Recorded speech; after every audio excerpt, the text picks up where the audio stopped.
Dude, I just made the biggest mistake of my life.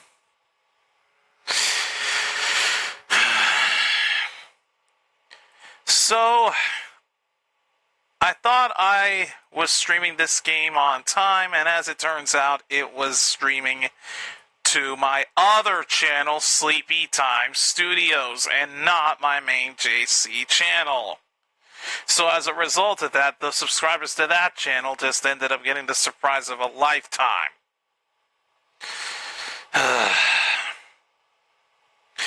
So anyways, like I was saying, I'm going to make this quick because the Kings are driving down the field and running so many plays so fast, it's ridiculous. For the fourth week in a row, we've got the Louisville Kings. I feel like this has become a recurring trend here on the UFL to start the season, and they go on the road to Houston to face the Gamblers. So right now they are at the Gamblers' 49-yard line with a 3rd and 15. Here is a handoff that is going to be short of first down yardage. Lord have mercy. How did I make that kind of a mistake? Streaming to Sleepy Time Studios instead of the main channel.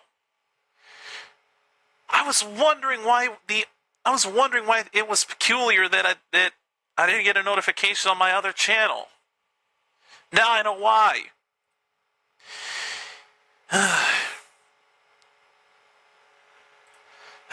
But that was entirely stupid. Alright, so here is Louisville going for a field goal as they bring out Tanner Brown for a 59-yard field goal attempt. And he made it.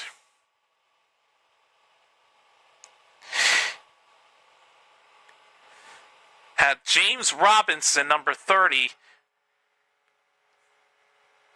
ran 1 yard less, it would have been good for 4 points. But instead, it's only good for 3. A 59-yard attempt by Tanner Brown to start this game off.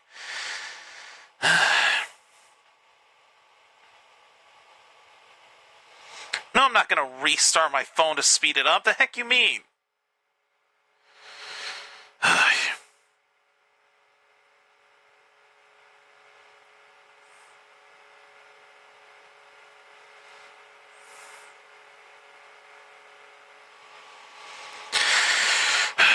Well, and just like that, it's kickoff time to the Gamblers.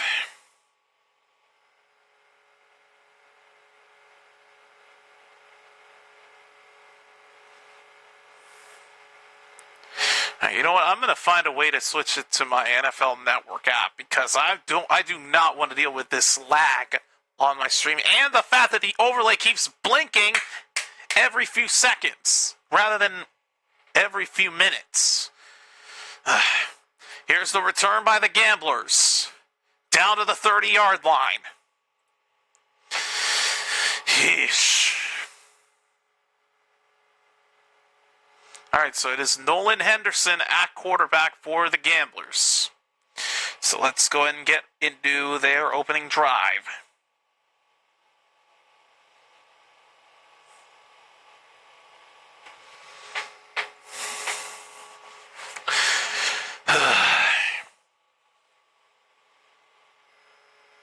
Also, Snark will not be joining us for this particular stream. Alright, first down for the Gamblers. They begin with a handoff that doesn't generate much positive yardage. Only a gain of 3.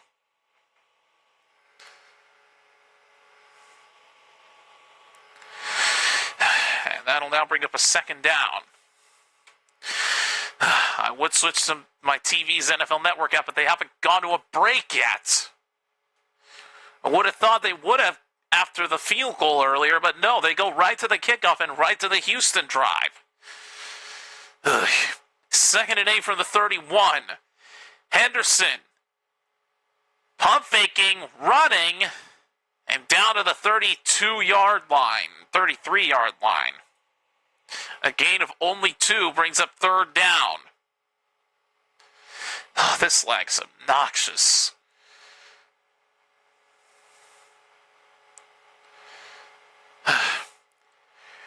Third and 5. Even my camera's blinking. Henderson with a flag down, throws. The pass is caught. That is going to be John Trey Kirkland. But what is the flag going to be?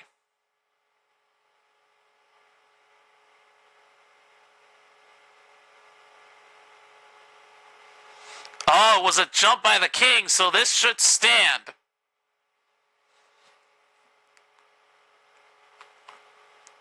So a free play for the Gamblers as the Kings jumped off sides. So it's a first down for Houston. Okay, now they are at the Louisville 49. And another flag comes down as there was movement before the snap, but this was not on the Kings. A false start on the Gamblers moves them backward. So make it first and 15. John Trey Kirkland, the man that jumped early.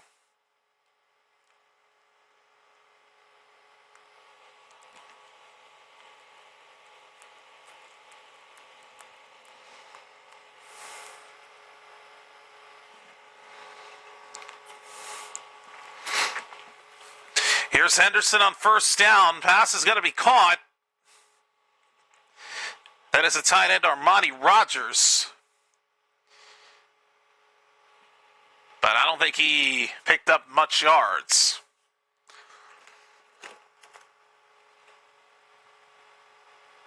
Only a gain of 3. Brings up second and 12.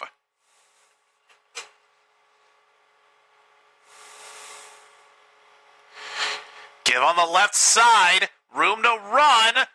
And will drop backwards for a first down. Marcus Major moves the chains for the Gamblers.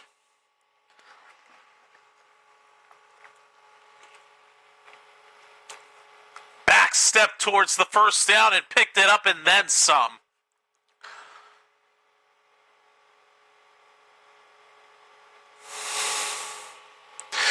All right, here we go. First down from the 37-yard line. Henderson going deep. It's too deep. Intended for Kirkland. Overthrown, man. We've seen that a lot.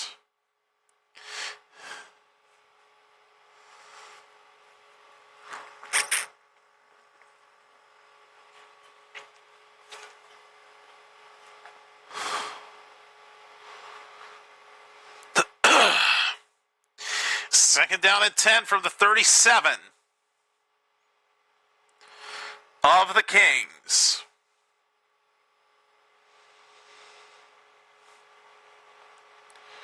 Give on the left side, give on the right side, excuse me, and that doesn't generate much. Marcus Yarns, nothing doing but a yard. Third down and 9 coming up for the Gamblers.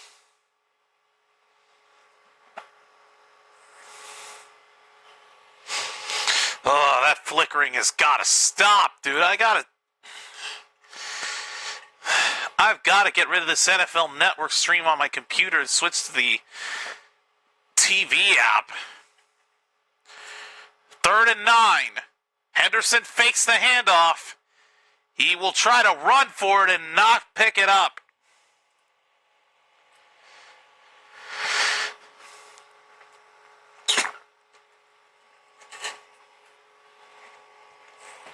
As they're going to now go ahead and bring the field goal unit out for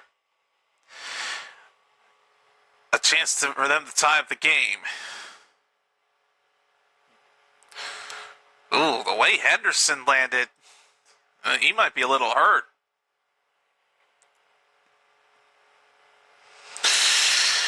All right, well, this is going to be a 50-yard attempt by John Hoyland to get the Gamblers on the board and tie up the game. And it will not be a problem. Hoyland's kick is good. Gamblers tie up the game and respond. 3-3.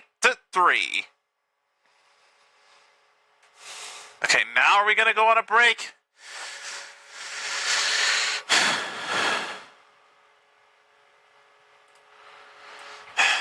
Whether we're going on a break or not, I don't care. Gonna switch, okay, turn down the volume of the TV first and foremost. That way the mic doesn't pick it up because I know how sensitive it is.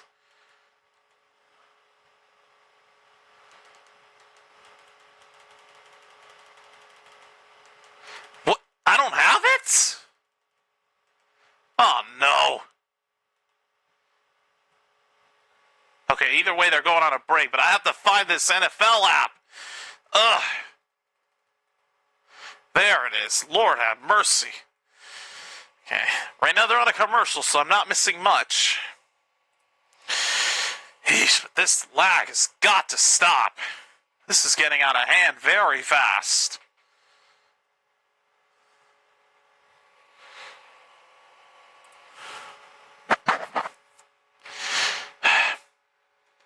Skip the intro. I'm already subbed to this. I know how it works. Okay, sign in.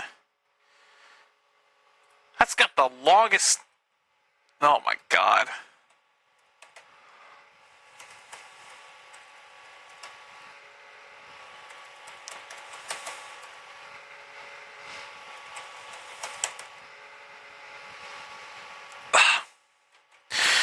Really? The only key on this laptop's keyboard that doesn't work, the equal sign. And I have to type that in? Bruh. Oh, you gotta be kidding me. I just need the sign.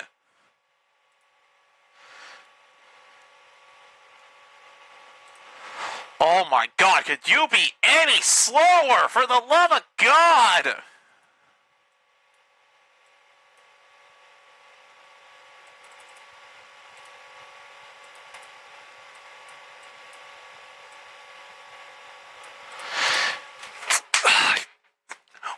Why is my equals key disabled? Ridiculous!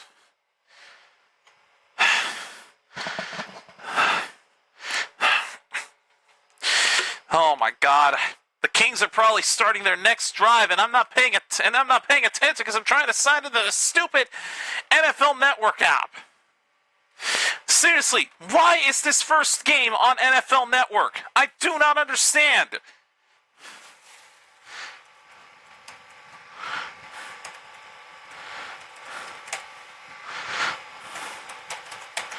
Oh my god.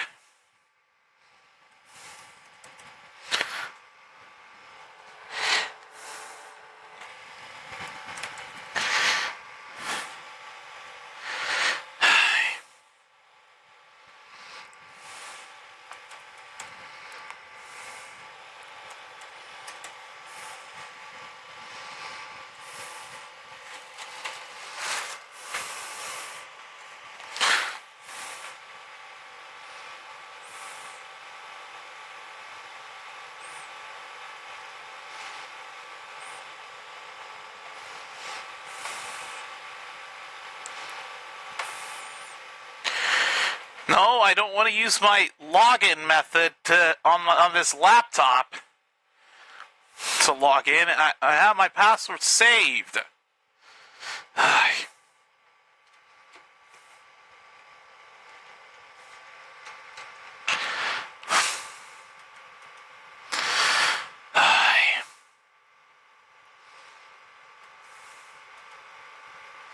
Uh-oh. I just clicked the wrong stream. Shoot.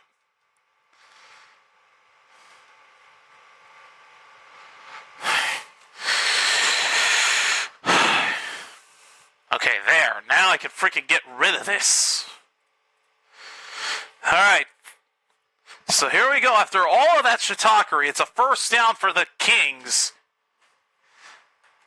And they actually made it to the 40-yard line because of an illegal kickoff procedure, more than likely. Only a gain of 1 on that first down play. Brings up second down.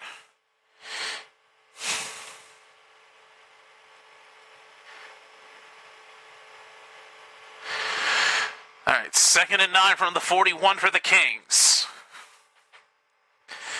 Fake to Snell. Bean out to his right. Flips it forward to Johnson.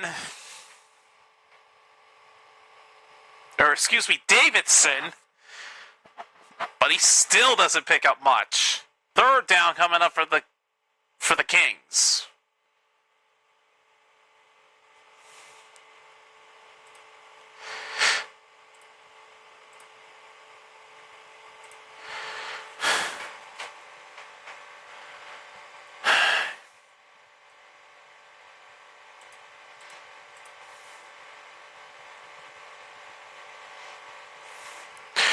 Third and 6. Bean throws it up. He's got Jackson! All the way to the 14-yard line. Lucky Jackson with a big play for Louisville. And if I can find a way to stop having my microphone pick up.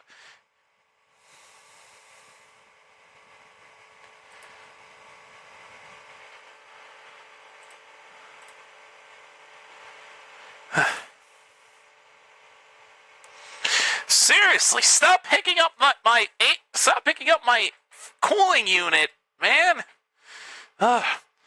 First down for the Kings. Handoff on the reverse to Winstead, and nothing doing with a flag down.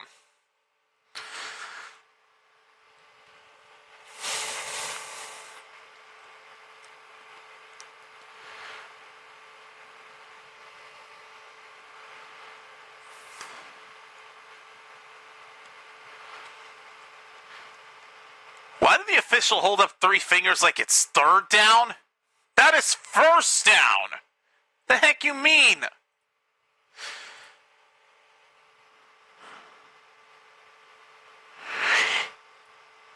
It's first down from the 10. There we go, Lord. All right, 1st and 5 after the penalty on the Gamblers. Bean out to his right, throws, jumping catch, still in bounds, but I don't. Even with the amazing feat, I still don't think he picked up the gain of 5 needed for a first down. Kept his feet in bounds and kept on chugging, but I still don't think he picked it up. He did not. Brings up 2nd and 1.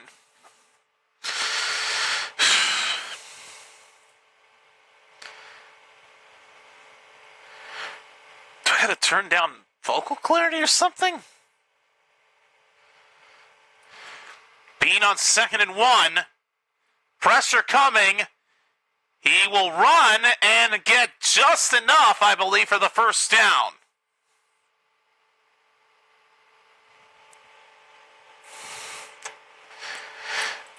Screw it, I'm turning noise cancellation all the way up. Like, at this point, I just don't care. It's still picking it up.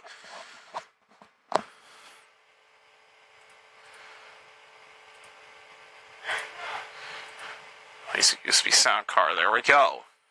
Lord have mercy. 1st and goal from the 5 for the Kings. And running out of route fast, nothing. And another flag down. James Robinson with the carry. Oh, and that's a big penalty. Holding on the Kings puts them back 10 yards. First down and goal for the 15-yard line. The tackle, Leroy Watson, flagged for it.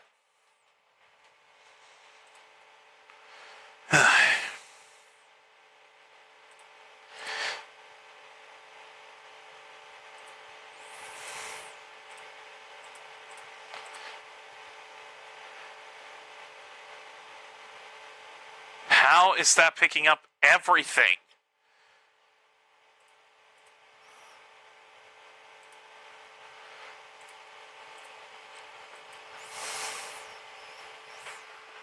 First and goal. Bean throws incomplete for Trey McKinney. 2nd down.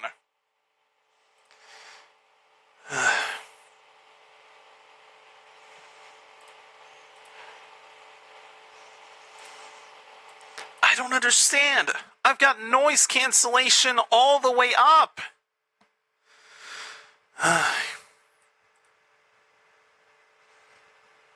And it's still picking up feedback from this thing.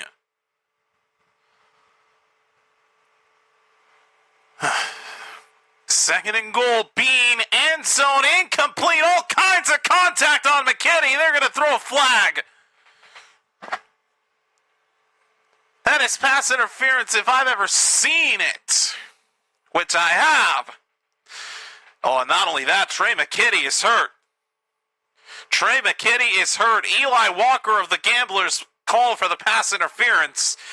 But that is not, at this point, that's not what's important. The big thing right now is that Trey McKitty, the tight end for the Kings, is hurt.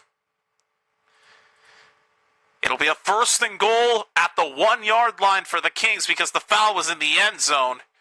But McKitty is still down and has not gotten up. They're going to take an injury timeout for him.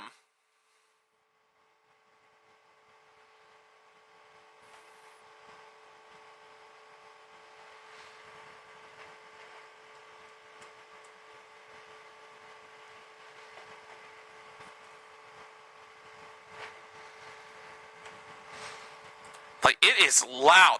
It is picking up the fans so well, which I don't understand. Yesterday, this was working just fine.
Like, I don't know what's going on here.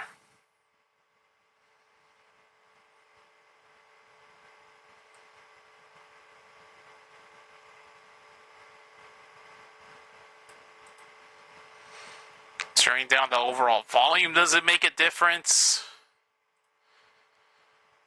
Turning volume normalization on actually makes it worse.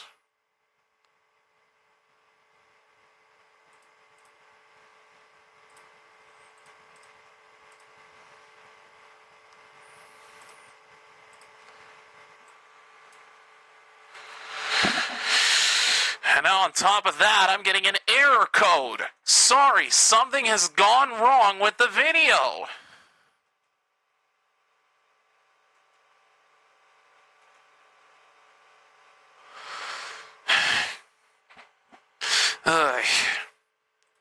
First and goal for the why do I keep saying the Gamblers? It's the Kings!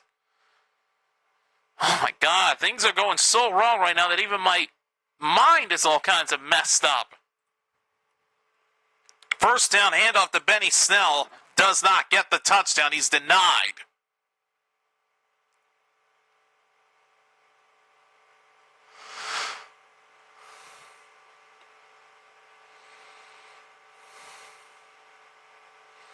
Nope, didn't quite get it.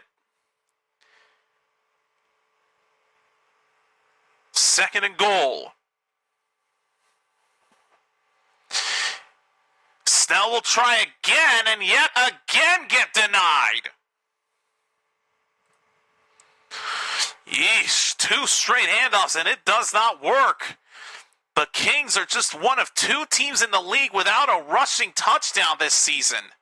The other team, the Battlehawks. Let that stat sink in. Kings have not had a single rushing touchdown this whole season up to this point.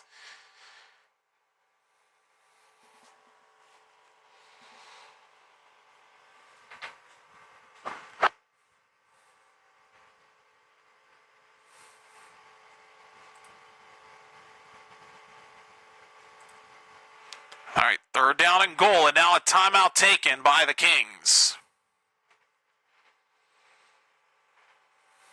They'll burn their first one with 28 seconds left in the first quarter.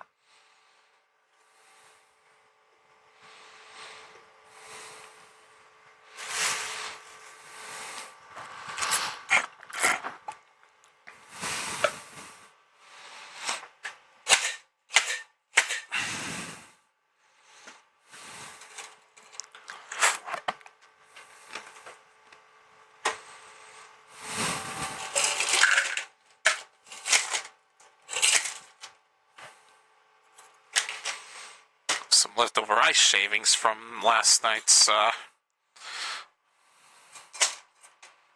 water. There we go. All right, 3rd and goal for the Kings. Bean will run for it. Sliding short of the goal line.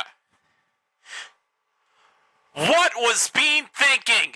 He had the touchdown. If he just dove forward, he could have scored. But he slid and was just short. What was he doing? If you're going to go for the score, just dive for it. Don't slide. Bean just made one of the dumbest mistakes we've seen up to this point. Why would he slide?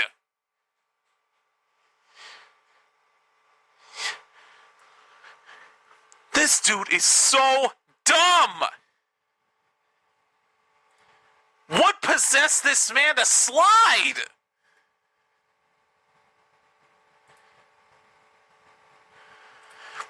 And with that, the first quarter's over. I'm like, but, my God, dude.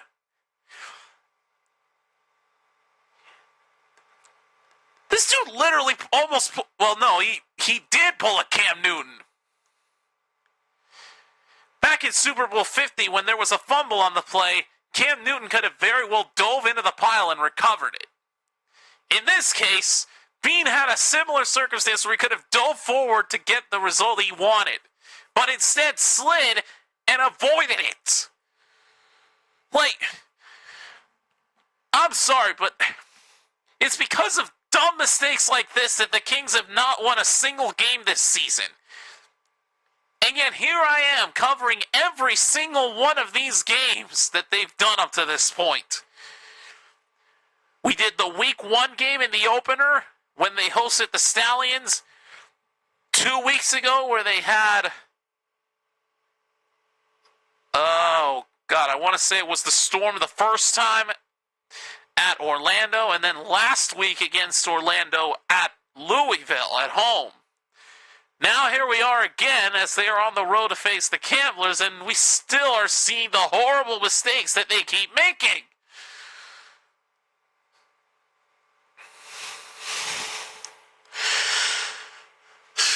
And knowing what the Kings are going to choose to do, they'll probably just take the field goal. If I know them, because that's ridiculous, dude. Seriously.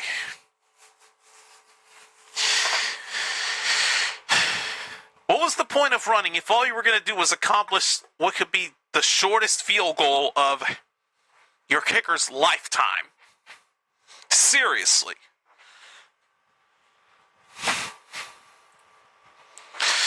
Switch it to the second quarter. Good Lord. I will never understand why Bean chose to slide there. I just do not get the... what was the reason for the slide?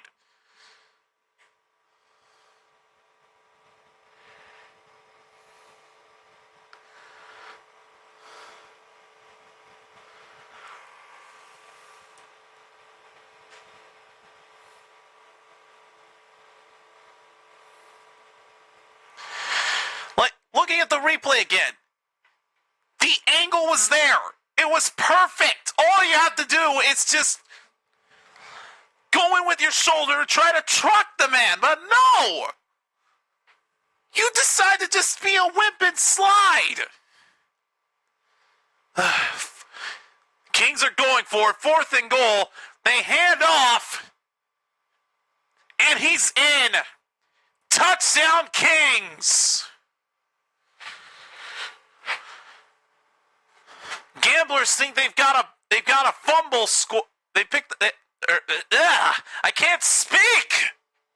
Gamblers think that there's a fumble on the play that they recovered, but they already ruled that it's a touchdown. Let's see.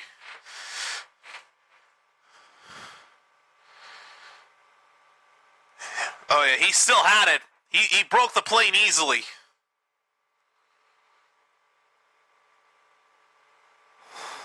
Well, or did he?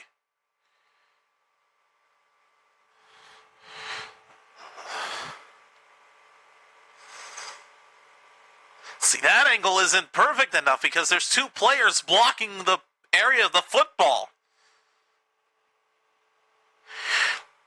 James Robinson is close. And it's Blandino taking a look at it instead of Pereira. But, oh man, this is under further review, as you'd guess.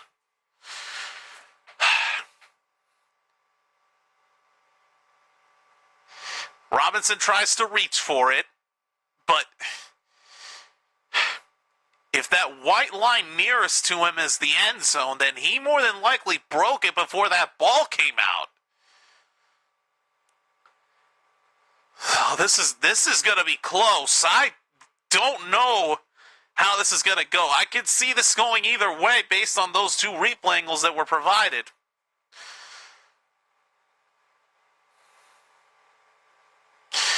But it looks like there's not enough evidence to confirm that there was a fumble, so the touchdown will stand for James Robinson.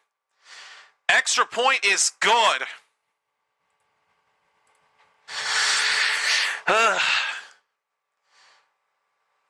And with James Robinson scoring that touchdown, that is the first rushing touchdown of the season scored by the Kings. And this dude was signed with the Kings this past Monday. He's a new acquisition. And already he scored the first rushing touchdown of the year for the Kings.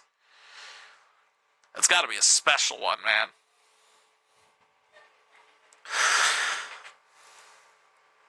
Still, even with the fact that they scored that touchdown, I'm still not okay with the decision by Bean to slide a yard short of the end zone. He could have very well tried to truck a man on his way in, but chose not to.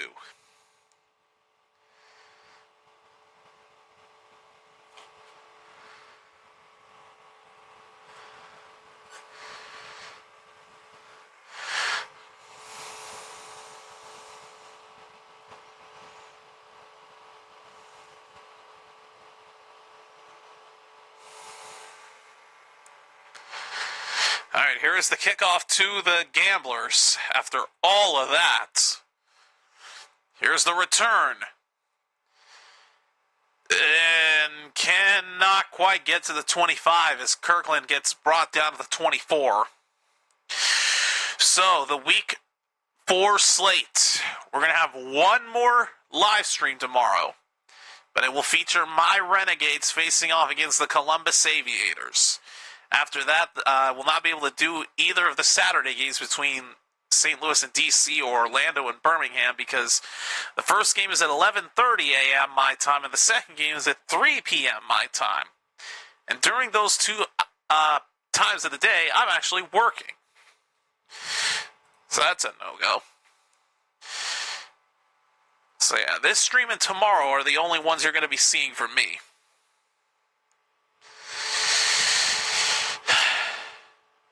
Alright. So Henderson hands off on first down for a gain of 5.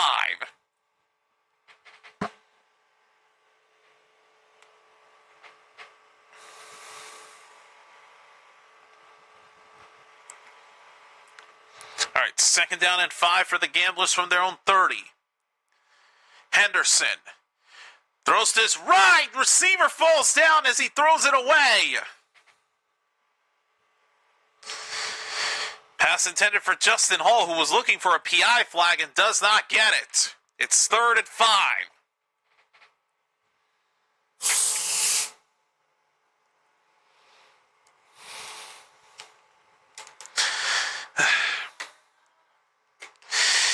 And my drink of choice tonight, Cherry Coke.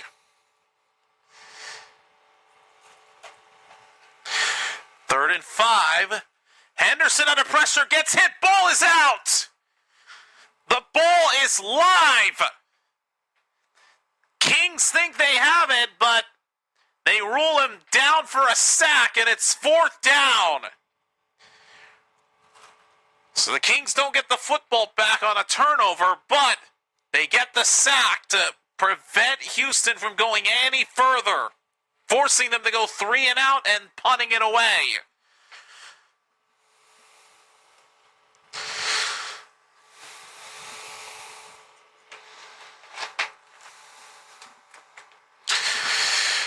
All right, so here we go. Michael Rivers to punt this away. Lucky Jackson awaiting the return for the Kings.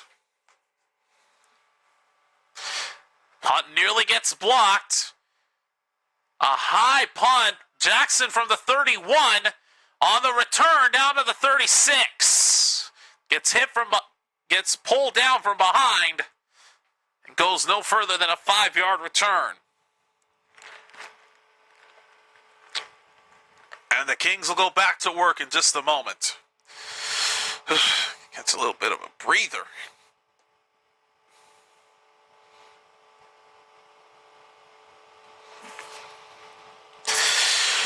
Whew.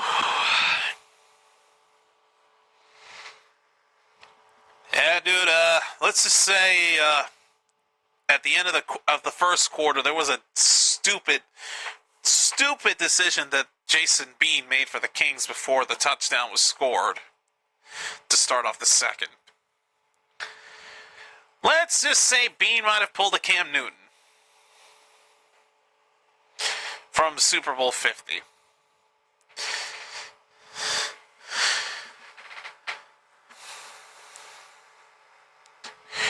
Dude decides to slide down when he clearly has the touchdown in his hands like a dumbass. Sliding just short of the goal line, brought down to the 1.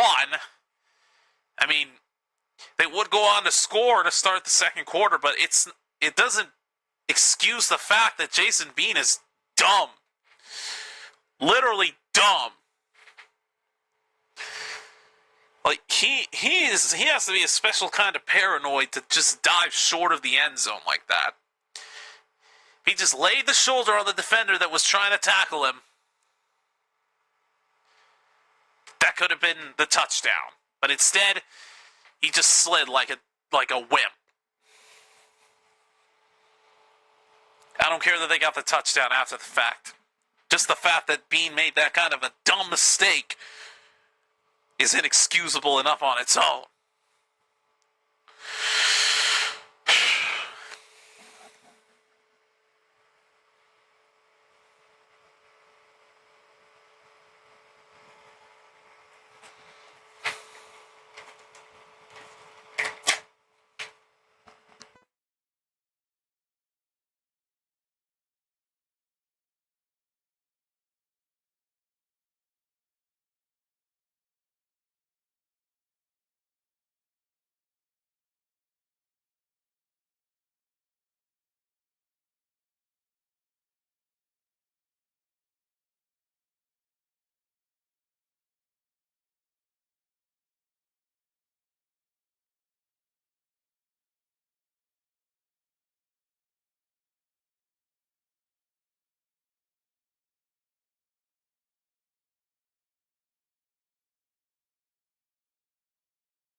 And I realized my mic was muted. Doggone it. So on first down, a catch was made for another first down, and then the ensuing first down after that, Bean got sacked for a loss of 5. Now they try a handoff here on second down to Benny Snell. Down to the 41. Good God. The ground game still isn't strong for this team.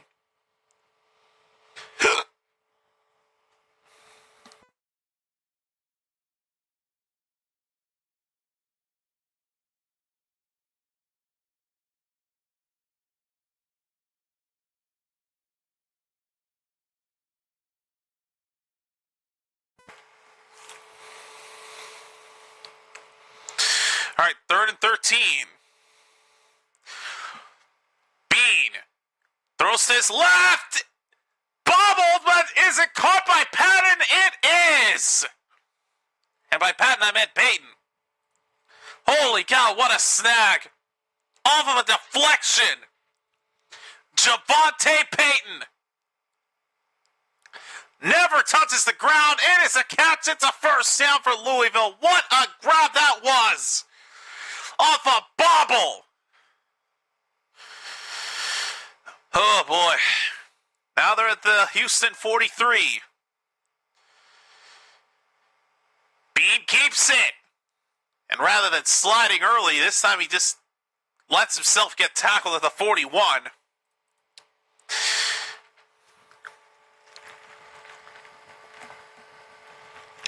Still doesn't forgive what he did earlier, though. Still the dumbest thing I've seen anybody do in this league this year. Only a gain of 2 by Bean.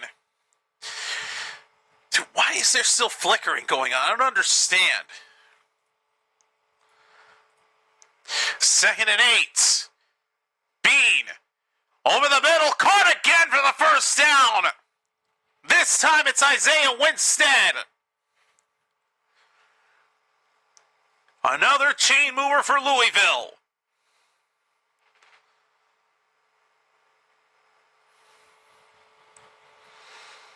Jason Bean, this drive has been perfect so far.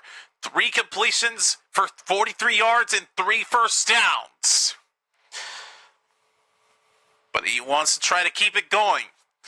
First down from the 27 of the Gamblers. Bean, pass incomplete, it gets batted. And why am I still getting flickering? I don't understand it.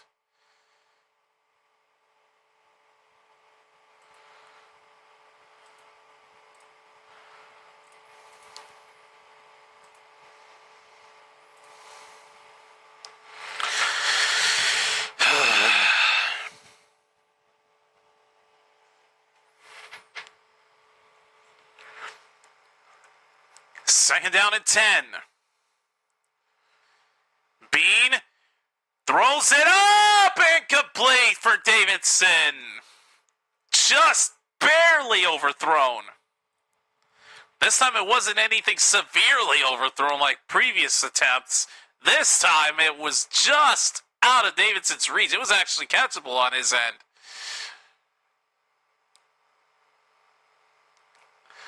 Oh, it was perfect too.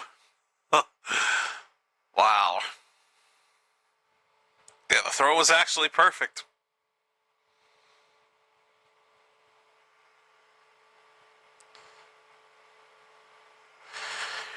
Third and 10. Bean throws it. What a catch! Hudson for a first down for the Kings. Holy cow, what a snag.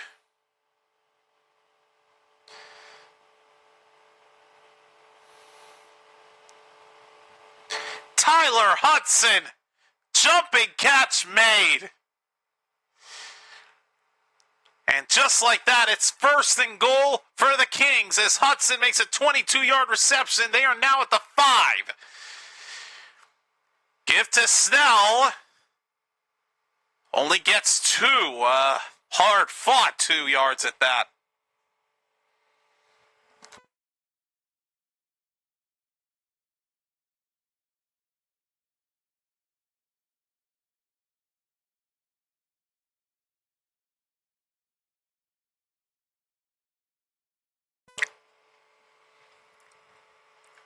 All right, 2nd and goal from the 3.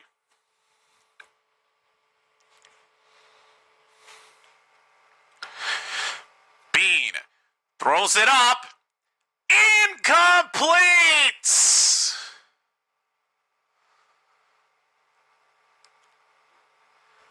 Oh, man, he had him. Trey McKinney came so close to making a beautiful catch. Off his right hand and going to the ground. So close.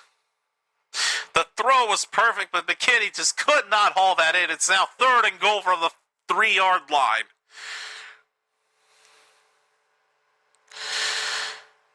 Quick throw from Bean.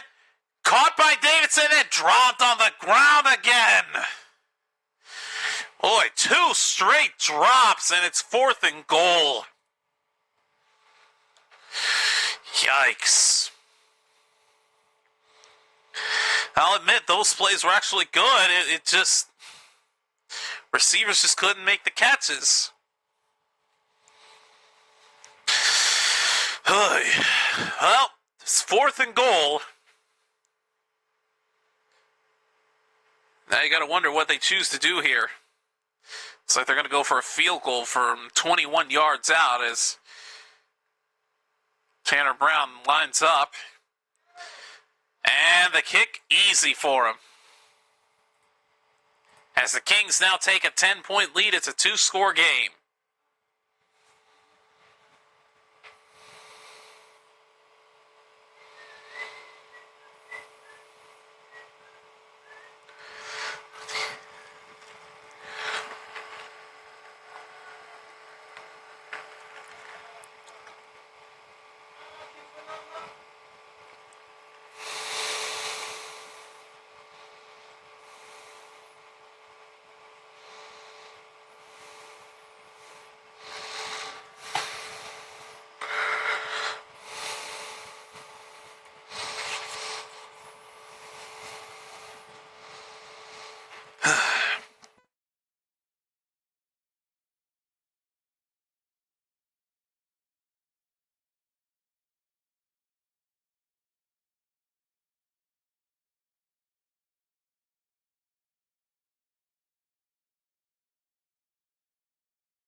Oh, boy. Gamblers this season are last in the UFL in 4 different stats this season.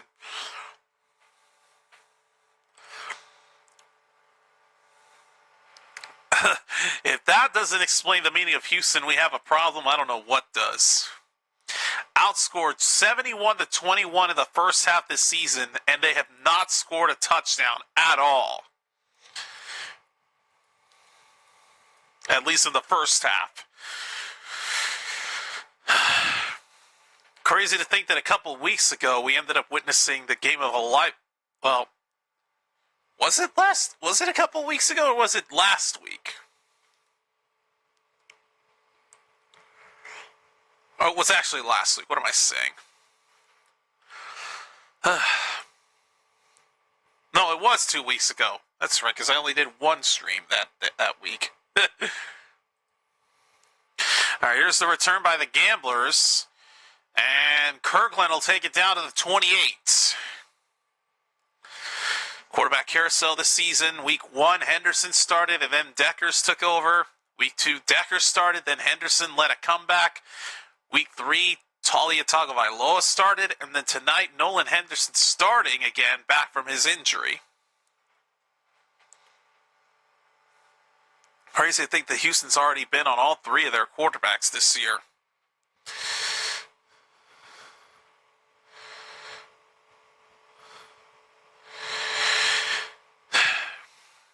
Right, but here we go. 5:01 left in the first half.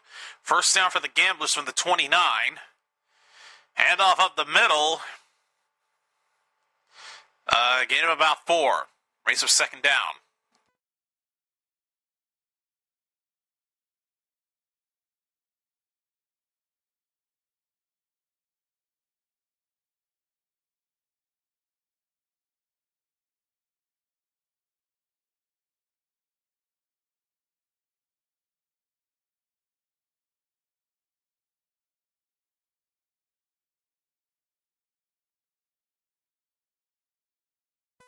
Handoff on second and 5 that goes for a gain of 3. Marcus Major with the carry. And that middle finger on his right hand has got a bandage wrapped around it. He's trying to work with that hand, with that finger in pain, and I believe that is on his throwing arm too.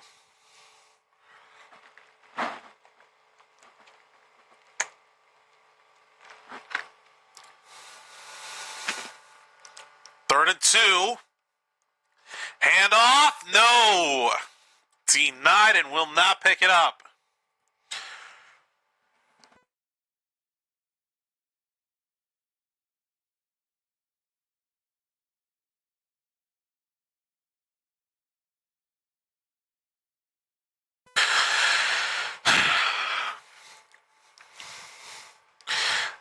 Is Houston really going for this? They're not even past the 50. They don't have to do this. Oh boy, 4th and 1. Handoff denied!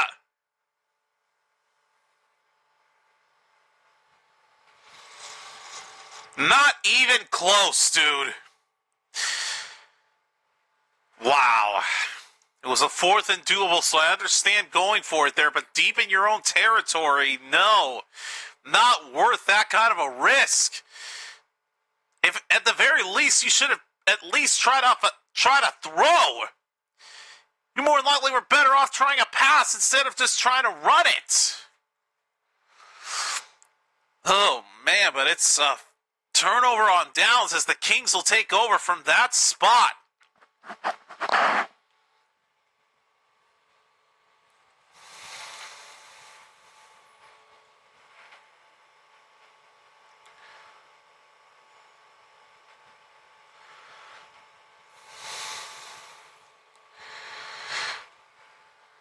All right, so Kings take over at the Houston 37. Being flushed back. Now will run for it. Gets a gain of 8, but there is a flag down. And it's coming back. Holding on the Kings, 10-yard penalty, make it 1st and 20.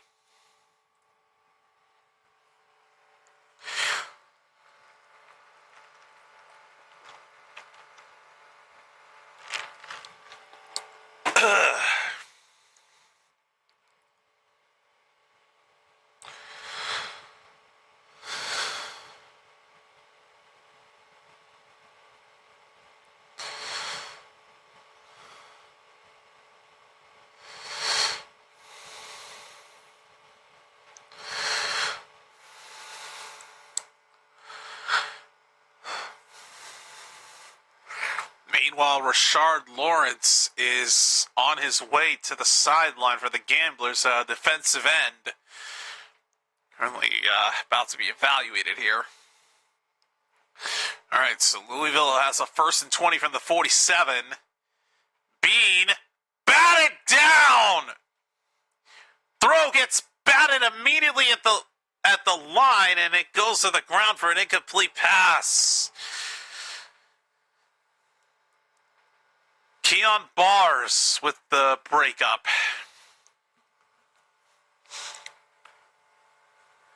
Just bats it down like it's nothing.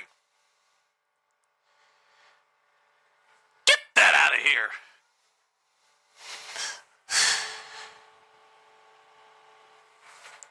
All right, so now 2nd and 20 for the Kings. Play clock winding down. They just get the snap off, and Bean, under a ton of pressure, has to get rid of it. That was really all he could do to avoid a monster sack and potentially deal with a difficult situation. It's not like the 2nd and 20 was hard enough. That last thing you wanted to do was set yourself up for a 3rd and massive.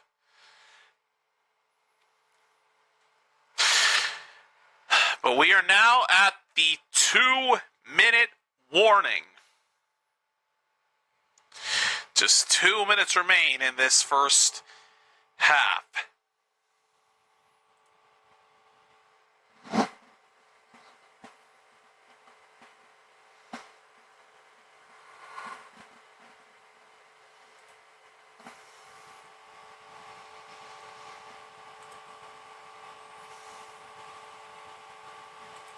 There's not much I can do about that, guys. Like, I don't know what else to do here.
What the frick am I seeing on my screen? A Gamblers fan with Joker makeup. Not to mention the fact that he's bald and he's got the top of his head painted, I guess, Gamblers yellow. Or something of the sort, I don't know.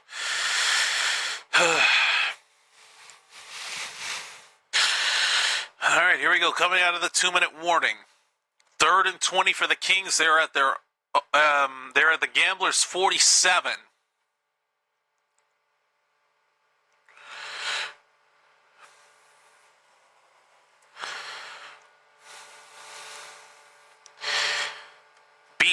throw.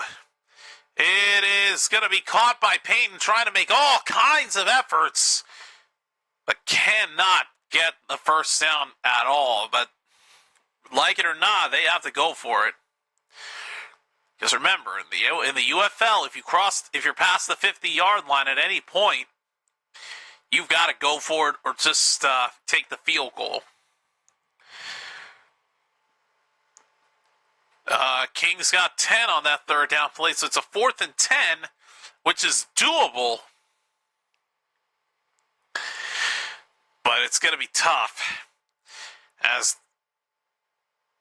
although they more likely will bring out Tanner Brown for the field goal, as the Gamblers burn their first time out.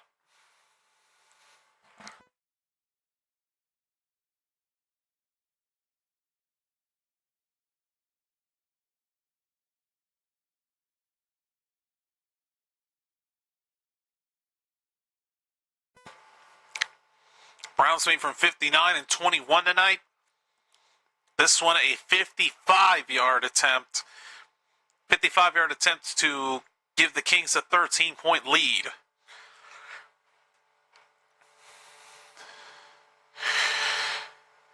And the kick is wide to the left and not even close. No good. Brown misses from 55, and the Gamblers will take over as there will be a turnover on the missed kick. There's another Houston injury on the field.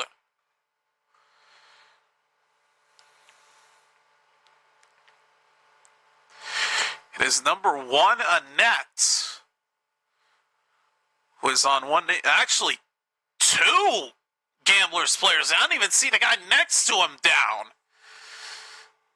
Oh my God. Number 0 and number 1. Yeesh. Both of them get up under their own power and head to the sideline with no assistance needed, but dear God. So Damon Arnett was number 1, the first player I saw be down on the ground. How did he get injured? Uh-oh. Oh! He collides with number 0 as they both tried to block the field goal at the same time. No wonder they both got her, because they collided into each other.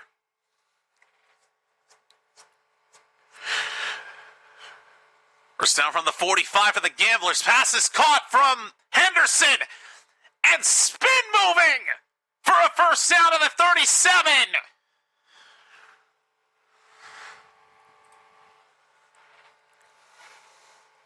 They are in Louisville territory here. 1:33 remaining, 2 timeouts left. First down from the 37, Henderson. To his right, wide open. Trying to get out of bounds, and does.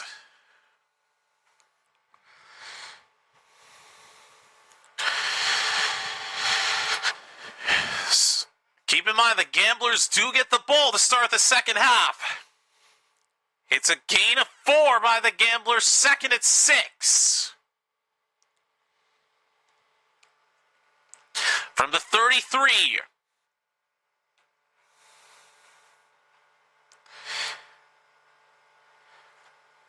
Henderson with pressure, down he goes! All the way back to the 43-yard line.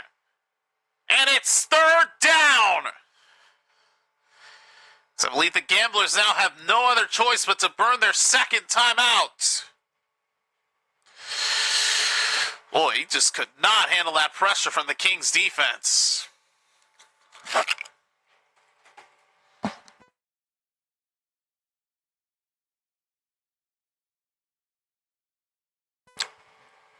Yep, second timeout used by the Gamblers there. They're down to 1 left. Cam Gill making the sack on that last play for the Kings. As Houston now has a very difficult 3rd down they got to deal with.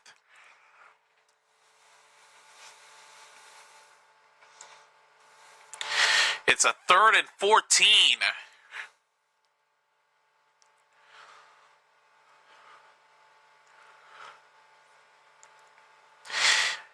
Anderson throws, broken up. Intended for Lawrence Keys. Mayfield Jr., number 12 of the Kings, gets in front of it and breaks it up. And it's 4th down.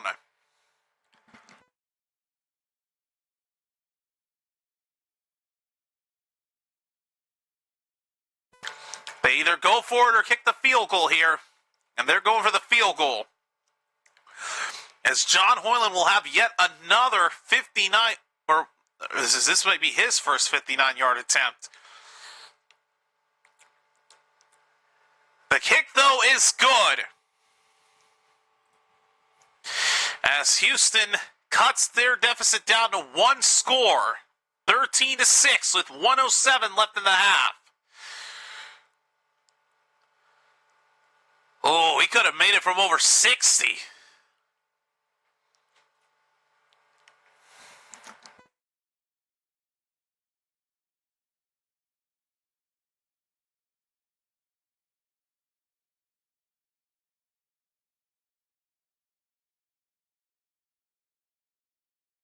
This season, John Hoyland has been perfect on field goals. 8 for 8. With his longest being that last one he just made from 59 yards out.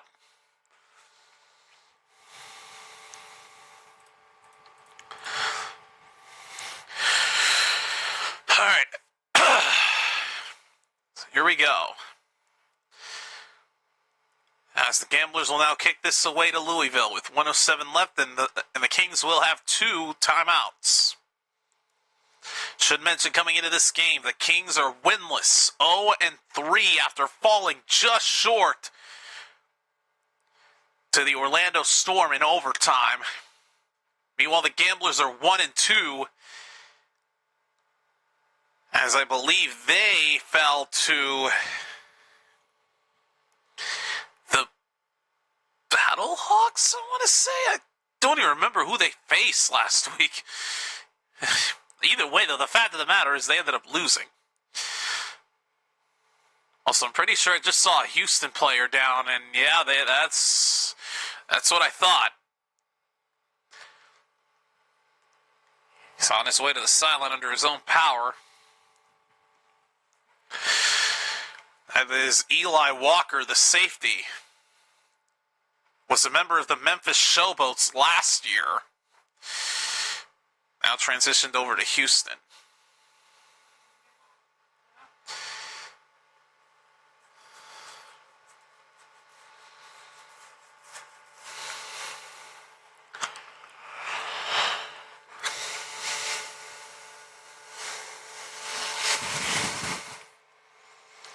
All right, here we go. First down from the 31-yard line for the Kings. I did it again.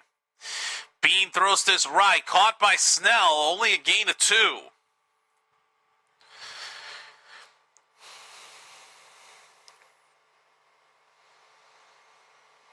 Kings going quick, 2nd and 8.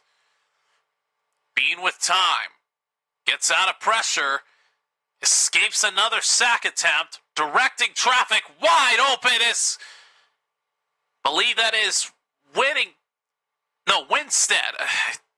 Winstead for the first down. Lord have mercy, I keep screwing up with the names. You would think with how many times I've done Kings games that I would know every single member of the roster at this point, but I still don't.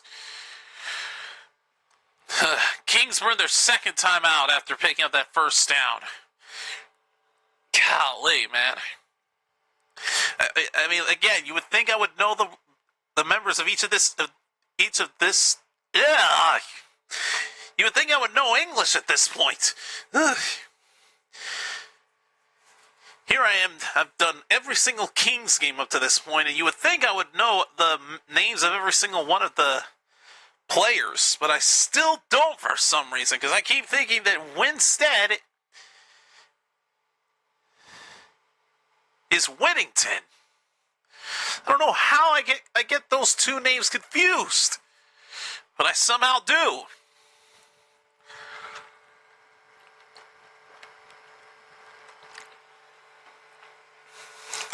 On first down, Bean throws it up. It's incomplete.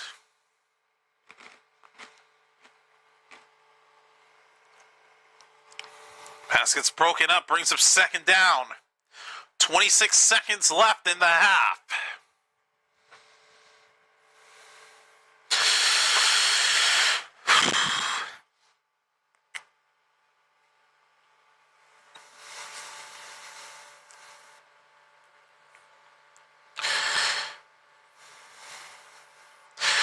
On second down, Bean throws it up. It's intercepted. Picked up by the Gamblers with a flag down. Trying to pick up a score here at the end of the half. Will take it down to the Louisville 30. But what is the penalty? It is an interception by Burns for now. Houston protesting. Oh boy. Will this interception stand?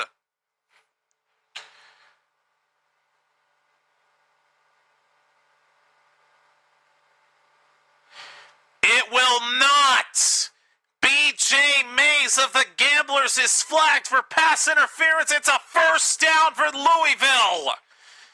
No interception, and the Kings continue their drive.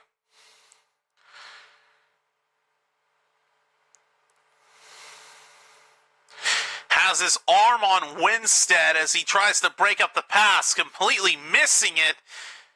Had he not done that, the interception would have easily stood.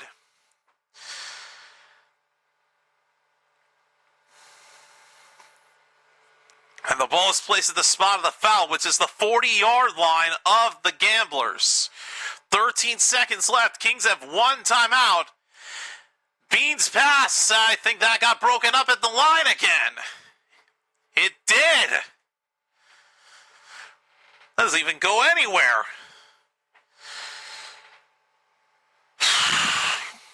Boy.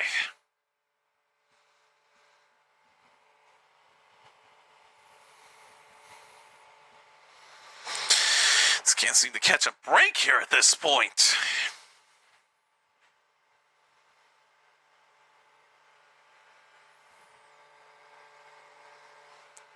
Second down, Bean's pass is underthrown to Payton. Devontae Payton was just a few inches off of making that catch. It's now 3rd and 10. They have 7 seconds left, and now they're going to bring out Tanner Brown for another field goal.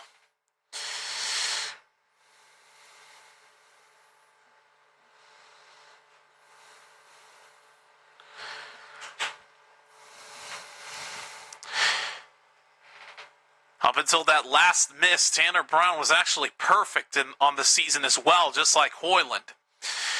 Distance from this for this field goal is 58 yards out, and Brown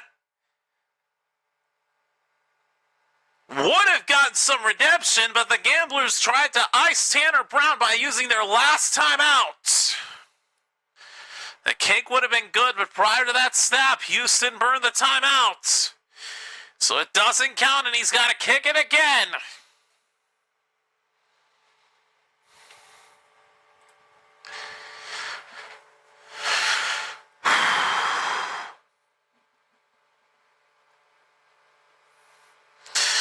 So here we go. Will the Gamblers' attempt at icing Tanner Brown work in their favor? Made from 59 and 21 tonight, but is missed earlier from 55. Again, the distance on this kick is 58 yards. To give the Kings a 10-point lead going into the half.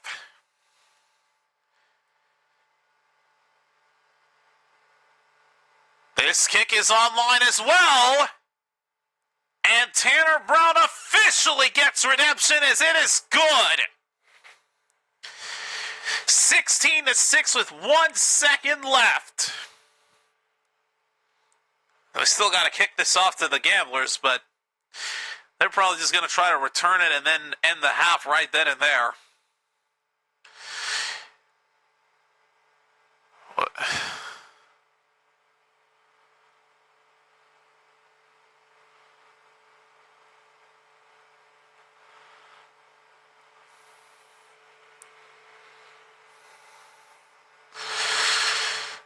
right, so here is the kickoff to the Gamblers that'll more than likely send us to the end of the half. With and they actually put a second back on the clock. So there's 2 seconds left, but this will still hopefully send us to the end of the half.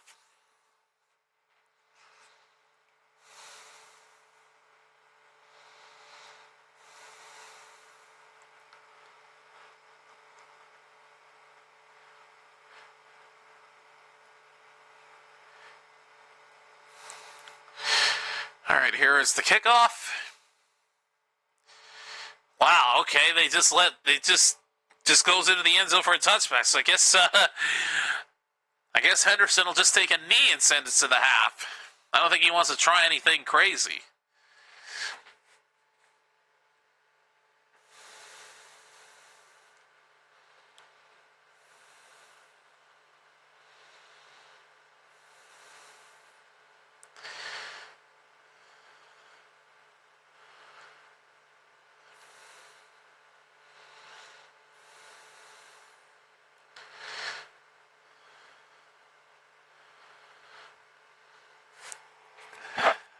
That's exactly what they're going to do. They're just going to take a knee and then take us to the end of the half.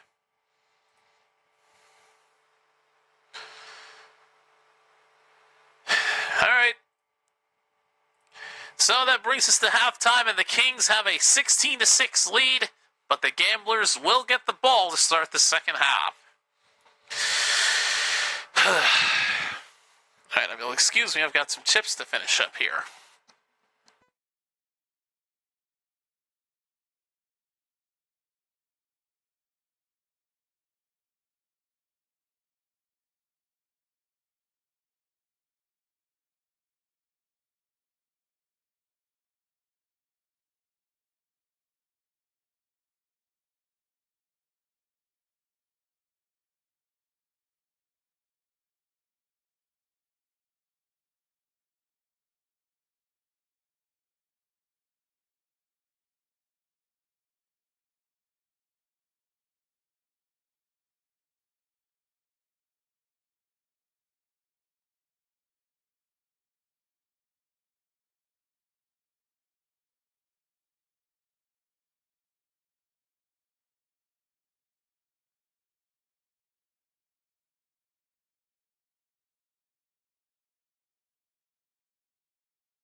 And for those wondering, the reason I was holding the cup back, condensation means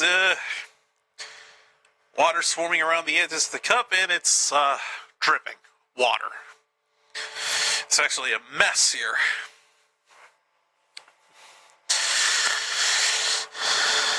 Look like nope, not that one. That's not the one I want to use. Here's a cleaner one. Look, I've got napkins saved up here for situations like this. For those curious about the TV setup, I actually sprayed the top of this of this clothes drawer with Lysol. Is the only way I really could see myself removing the dust from there. Which actually worked, believe it or not.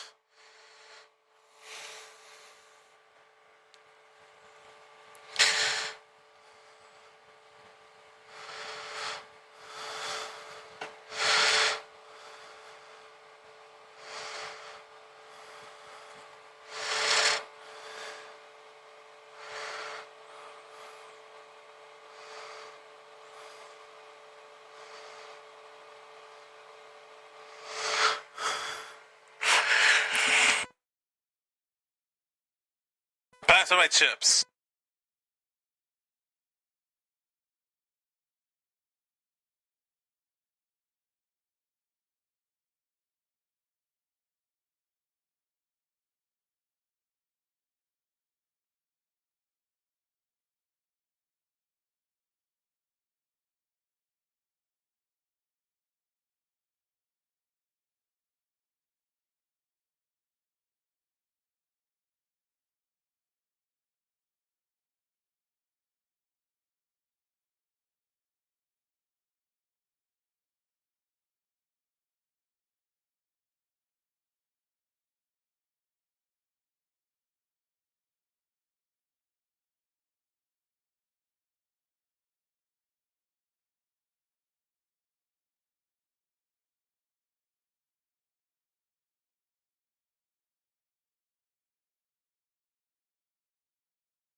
Well, okay.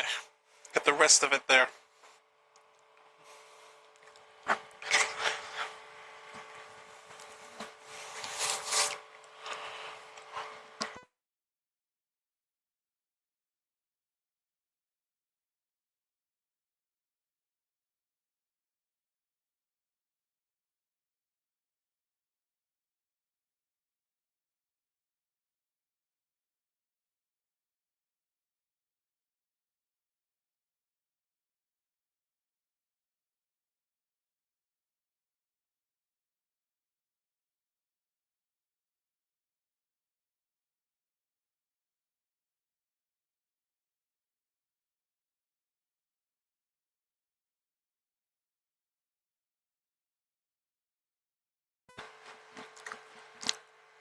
Are we serious about to start the second half right now? No, one more break.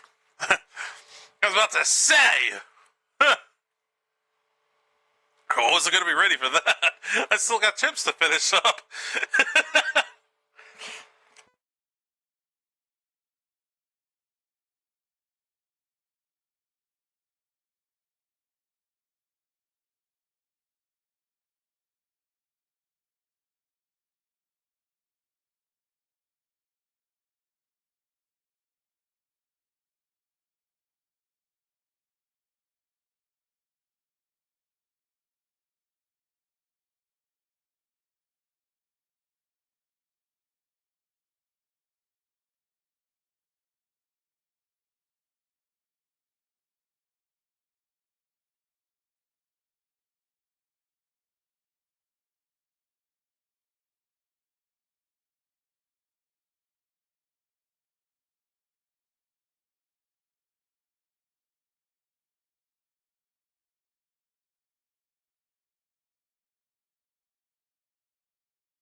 still don't think we're there yet.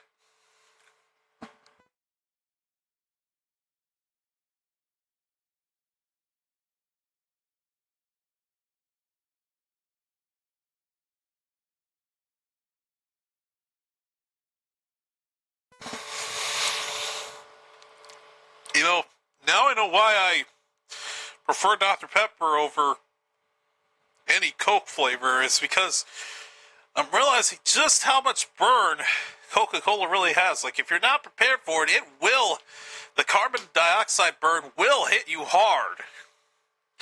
Whereas Dr. Pepper is at least more tolerable. But this, ugh.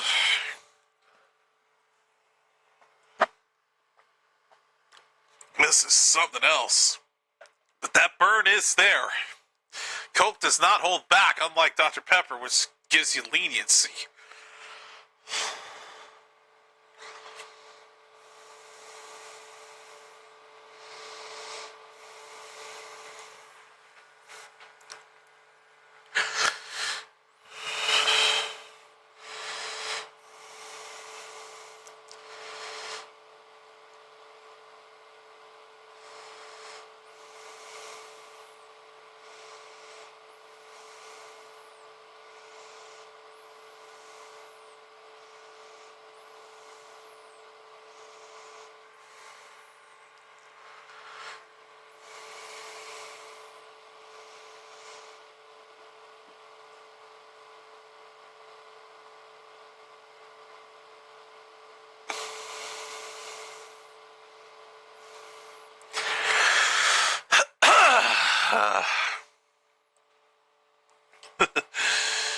Oh boy.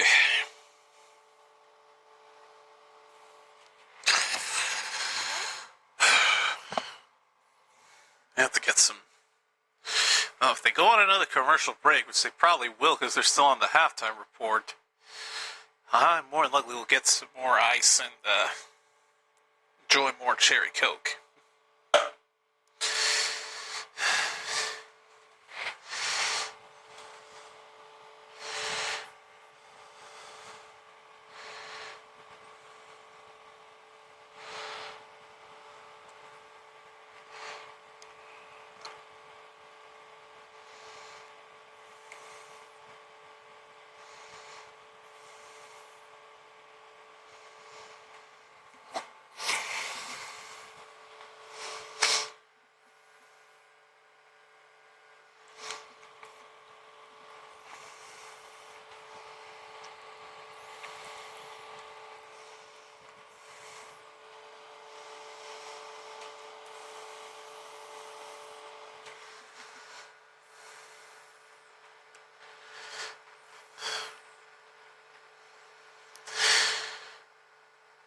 Oh, well, looks like we are getting underway here with the second half. Well, let's get that underway as we continue from Houston.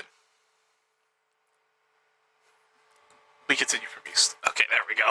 Now it's official. As long as I point the finger towards the TV screen, that's what makes it official.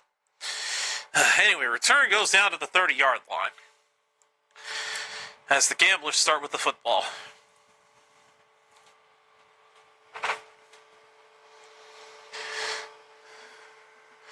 And Nolan Henderson has been benched. Talia Tagovailoa is now back out there at quarterback. How's this going to fare for Houston? We'll find out in a moment. Handoff on first down. Good run. Big run. Off to the races. 20, 10. Touchdown Gamblers. Right off the bat.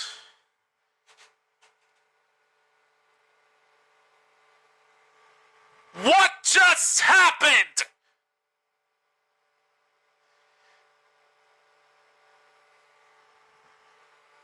Oh my God! One play from scrimmage was all it took.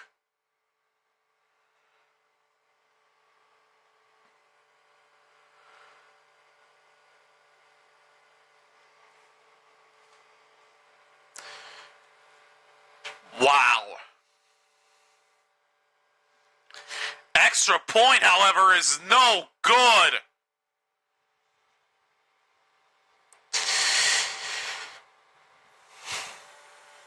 And the man responsible for that score, Marcus Yarns, takes it the distance, and the Gamblers, within one play, just one play from scrimmage was all it took. And the difference is all of a sudden 4 points.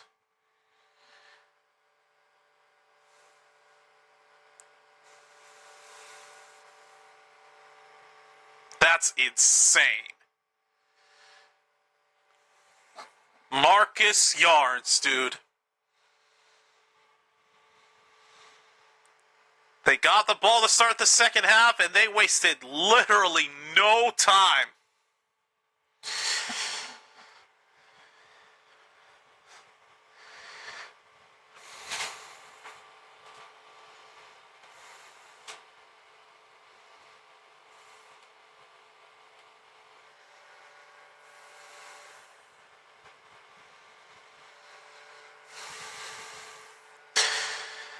Here's the return by the Kings on their opening kickoff, and he gets down to the 24. Ugh. Well, now the Kings have got to try to respond.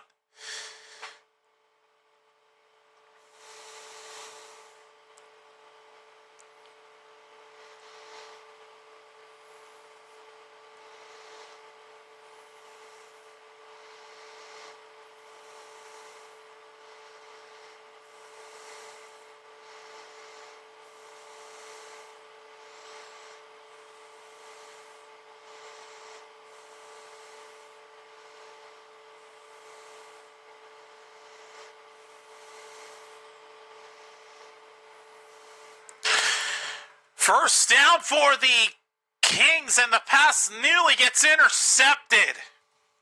He dropped an easy interception.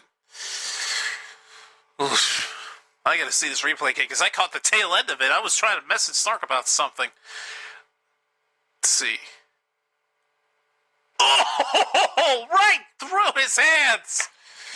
Oh my God. Oh, he would have had that if he didn't have his hands open like this and trying to make the catch like an oval circle. Second down at 10, and they bring B down for the sack. That is a huge sack for the Gamblers defense. Well, they have all of a sudden started to step up here at the start of the second half. This is crazy. Bean just had no chance.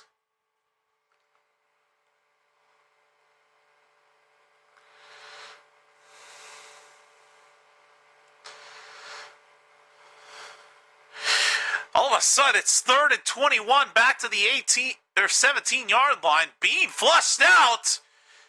Caught by Snell, but he's nowhere near the first down yardage. And now they throw a flag down. Oh, boy. So flag is down.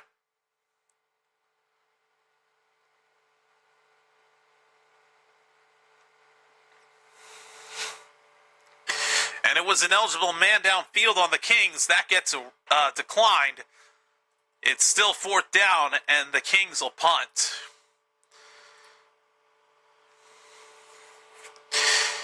Yikes.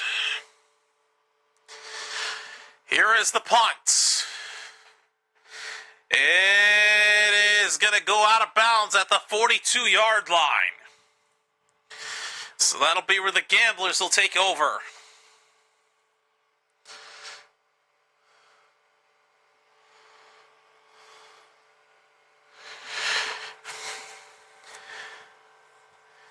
Is that? I thought that guy looked familiar. Apparently Tua's over there watching his brother. Huh. Interesting.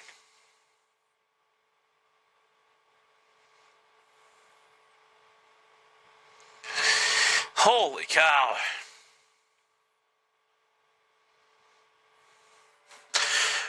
First down for the Gamblers. Pass is caught, and that'll be a first down at the 47-yard line. They are now in Louisville territory, just one play already.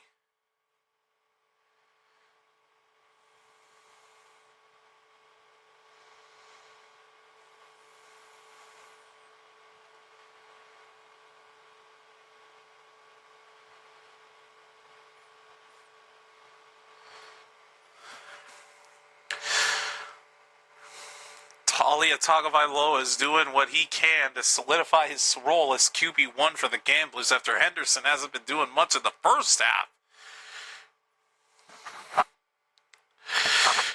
All right.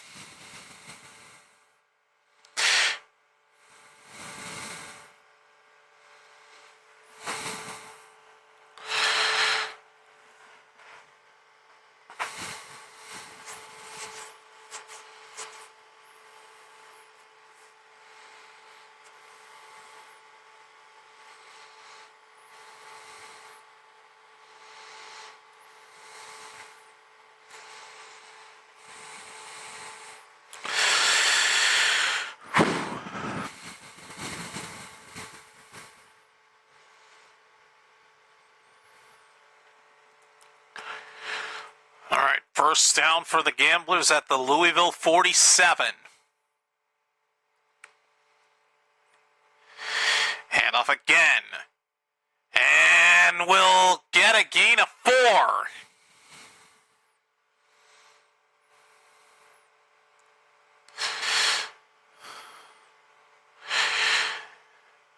That is White with the rush. Jalen White. Second down from the 42. White again. Up the middle for a first down. Brought down to the 34-yard line. Jalen White now showing his speed. First down now from the 34 of the Kings.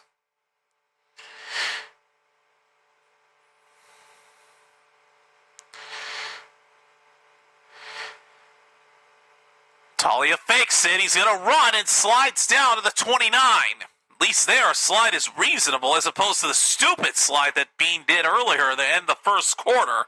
I still have not forgotten about that. Stupid decision on his part. Still don't know what he was thinking.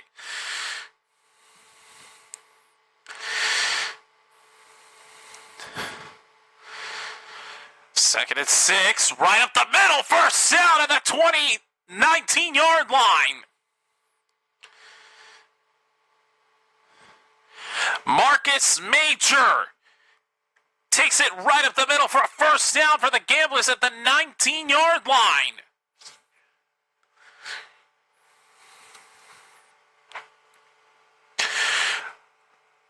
First down. Taulia fakes it, incomplete for Kirkland, who dropped it. Oh, Kirkland was wide open. He had that, but could not hold on to it as it slips out.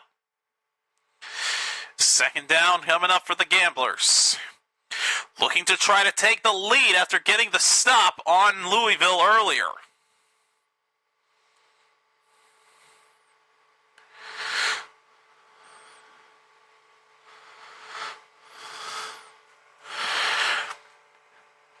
On second down, quick throw from Taulia. Pass is caught.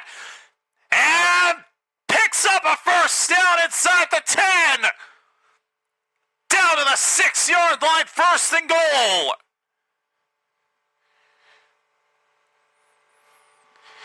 Justin Hall with the reception, and the Gamblers are closing in on the potential lead.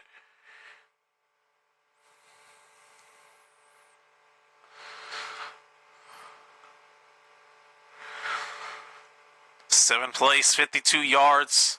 First and goal from the 6. Taulia keeps it himself. Touchdown, Houston!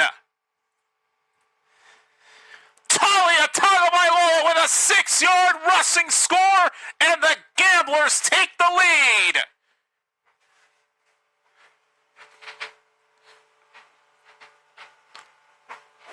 Wow. How about that?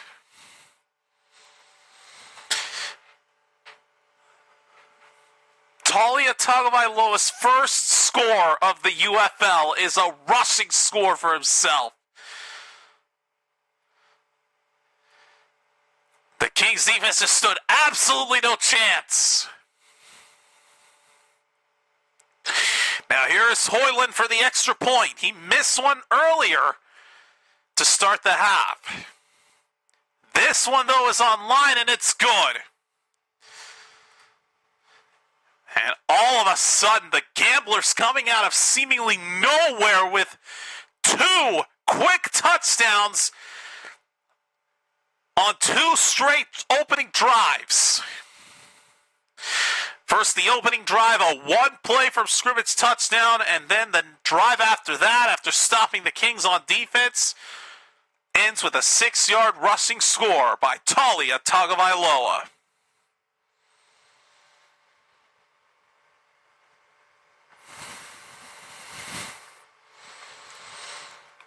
Wow. That's insane.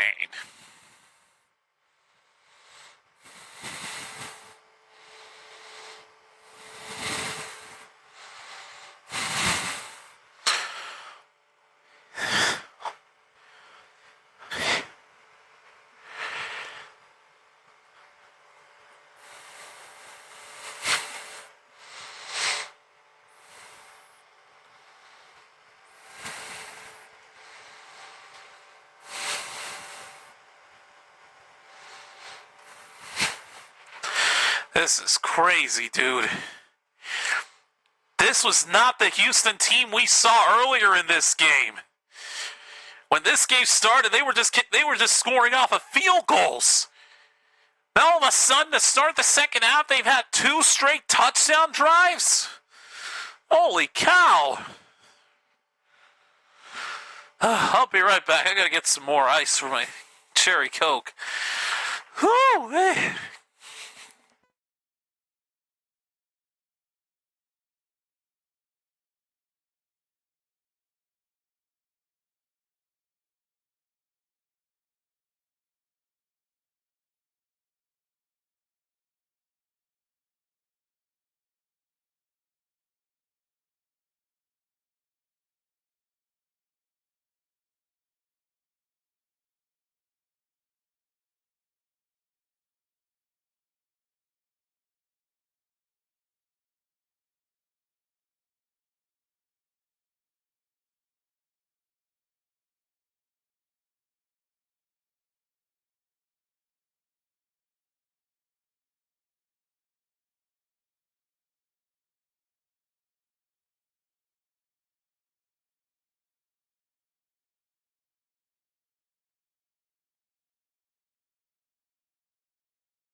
There's some ice.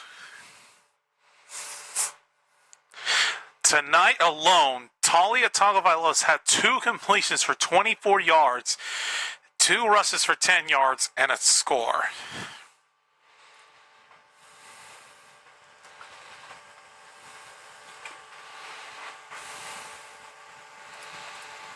Now here's the kickoff to the Kings, now down for the first time. Here's the return. And down to the 35-yard line. And that'll be where the Kings will take over as they are trying to answer. Again, now trailing for the first time in this game.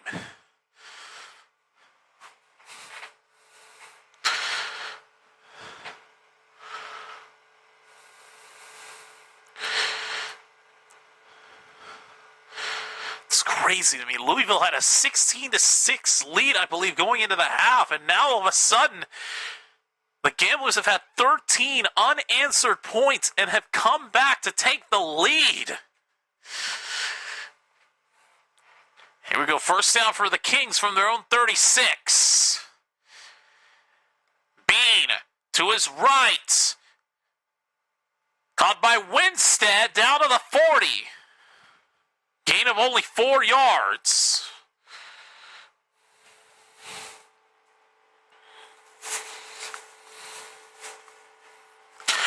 Brings up a second down at 6.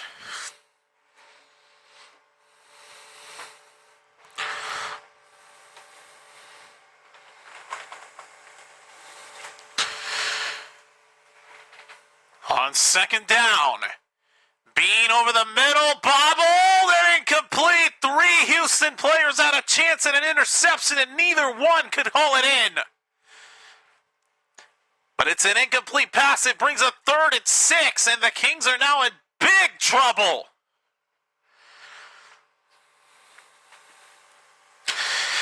A 3 and out here would not help them out at all. Bean on third down has had 6 completions for 109 yards and 4 first downs. But that last drive, he could not convert it. 3rd and 6. Bean throws off the hands of Davidson, and it's incomplete again. And the Kings once again go 3 and out and have to punt this away. Good Lord. The Kings have all of a sudden collapsed. They were picking up first downs left and right and scoring touchdowns.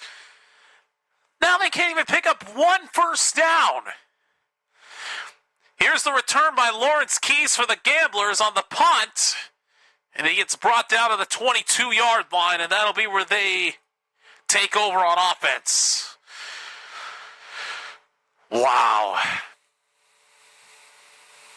It's been all Gamblers here in this third quarter, and they will get the football back to try to extend their lead even further in just a moment.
I'm kind of surprised they haven't been beat at this point.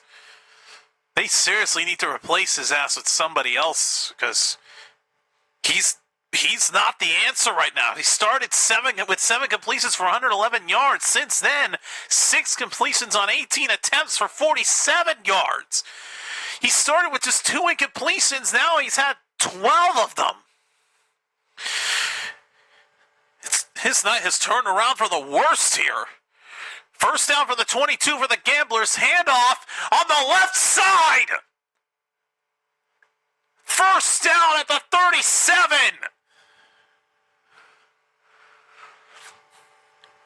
That is the man that scored the touchdown earlier.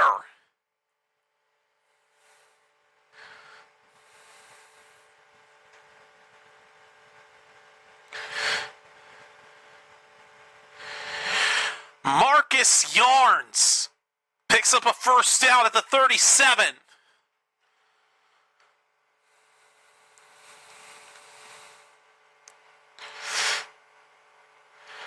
Back to Yarns again, and the Kings are ready for him that time. Only a gain of a hard-fought 3.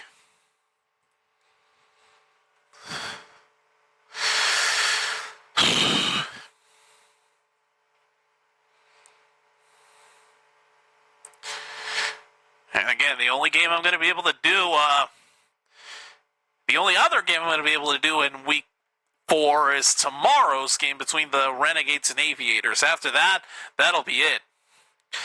But Snark will be on for that game in particular. I mean, we'll see what his status is.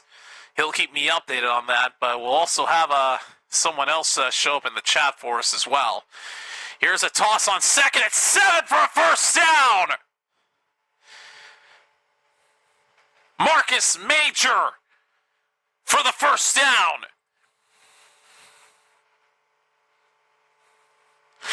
Boy, their momentum just keeps on going.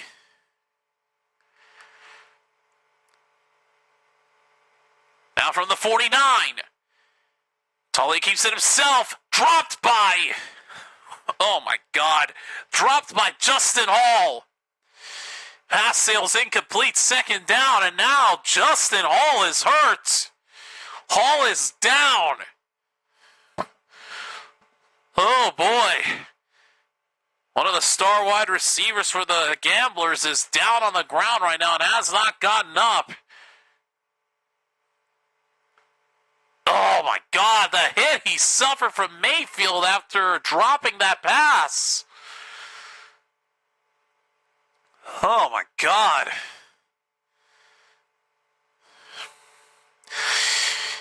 He's walking it off right now under his own power, but Justin Hall heading to the sideline. He's had 3 receptions for 42 yards tonight.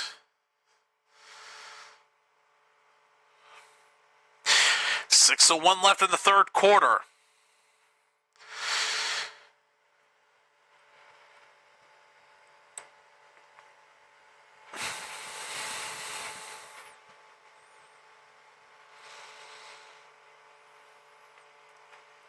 Second down from the 49.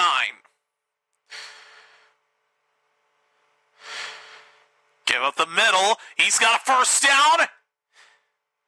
I think at the 40-yard line. Yes, he does. Marcus Major once again.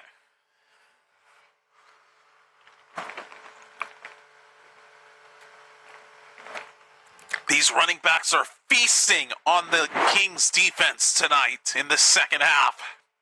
This whole third quarter, they've been abusing them. First down from the 40.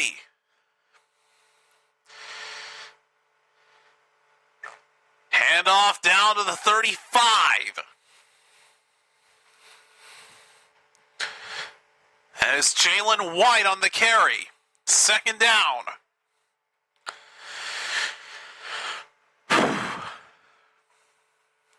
Make that a gain of 4. Second and 6.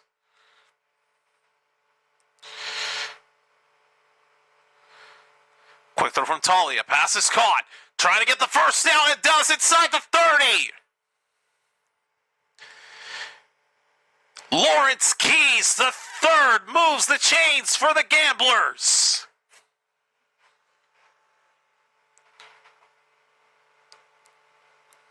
Under 4.5 to go in the third quarter. Gamblers continuing to move down the field with ease.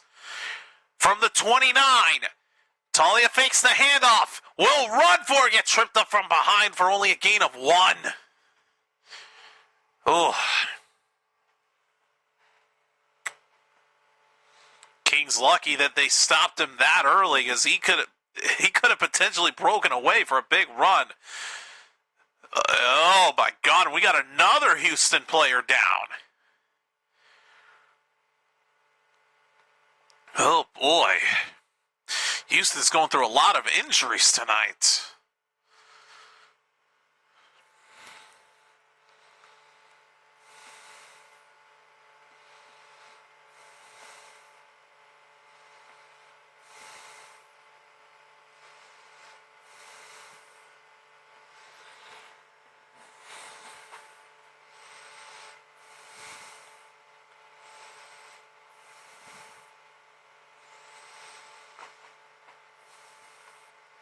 Wow.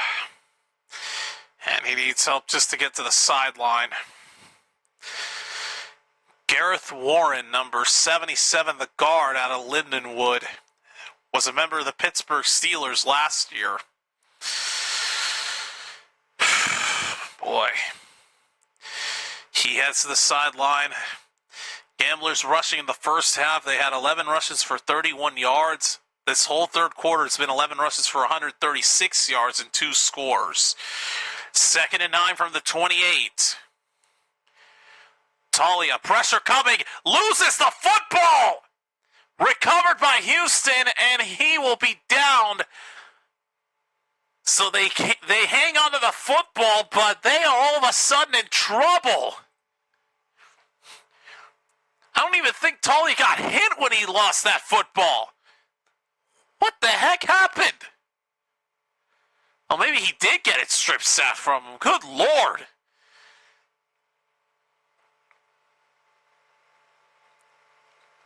Boy, that almost ended in disaster. But now it is a 3rd and 22, backed up to the 41-yard line. Talia, he's going to run for it. He's got a long way to go. He won't even be close. Down to the 31-yard line. Golly. And that one disastrous play ended up halting their momentum.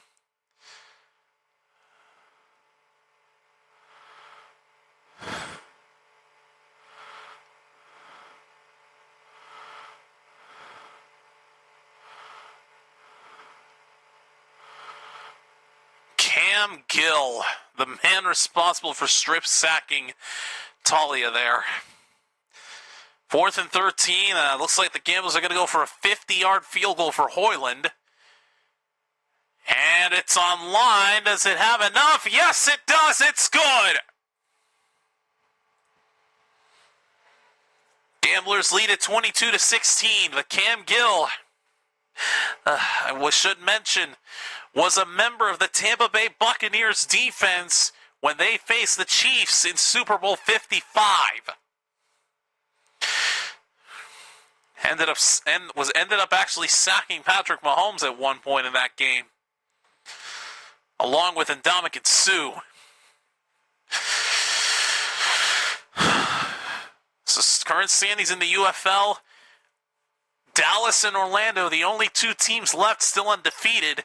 Battlehawks and Defenders each at 2-1. Gamblers and Stallions at 1-2. And the Aviators and the Kings are the only 2 teams that are winless. So we have 2 of each team with the same records. 2 teams each with the same records. 3 undefeateds, 3 2-1 teams, 3 1-2 teams, and 3 winless teams. It's crazy.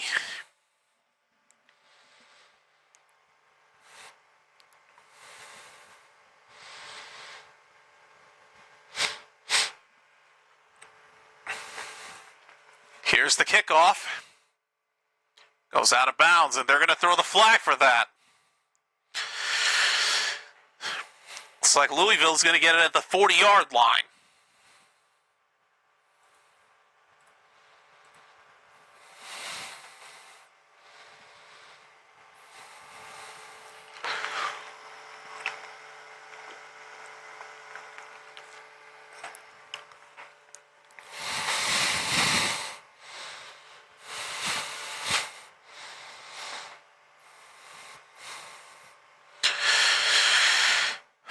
Here we go. 2:05 left in this third quarter.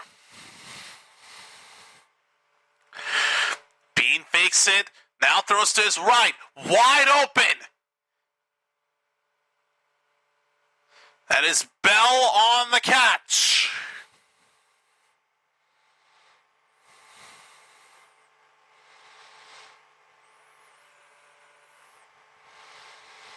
Carter Bell for the first down for the Kings. He was wide open too.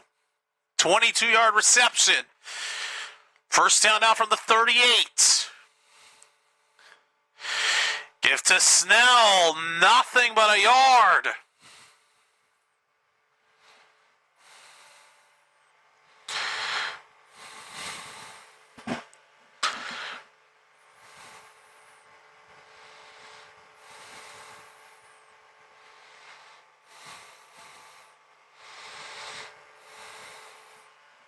Second and 9.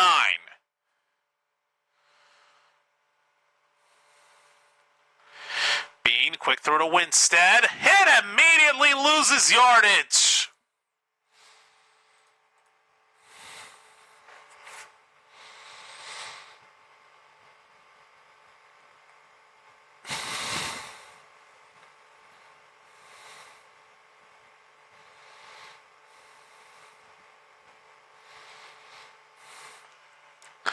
Now all of a sudden the Kings are dealing with a 3rd and 10 as they lost the yard they had picked up earlier. Bean, pressure, gets out of it, out to his right. Gonna run for it, he won't even be close. It's 4th down. Now they try for the field goal or do they go for it is the question. At this point, what do you do here? Well, not going to find out that. We're not going to know the answer until the start of the 4th quarter because the 3rd one is about to come to an end. Well, actually, we will. They just showed a camera angle. It looks like it's going to be Tanner Brown coming out for the field goal. But again, that'll be at the start of the 4th quarter. Because that is going to bring us to the end of the 3rd quarter. 4th one will start in just a moment. And it's been all gamblers this second half so far.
Trying to keep my mood up because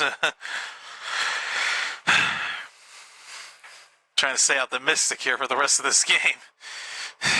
Boy, So I just saw like a YouTube short of a scare compilation. A dude ended up getting startled by a horn and holds up his remote and just yeets it as when he gets startled. And that hit my sweater, so thankfully no damage is done. Now I'm going to put it down before I end up causing damages. Leave the remote right where it is and don't touch it. Alright, switch over to quarter number 4. Whew.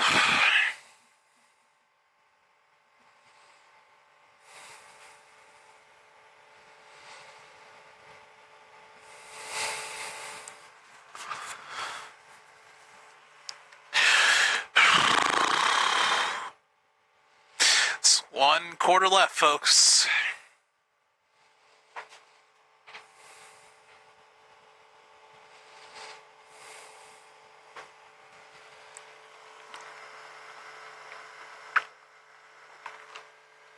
Ugh. I like cherry Coke, man.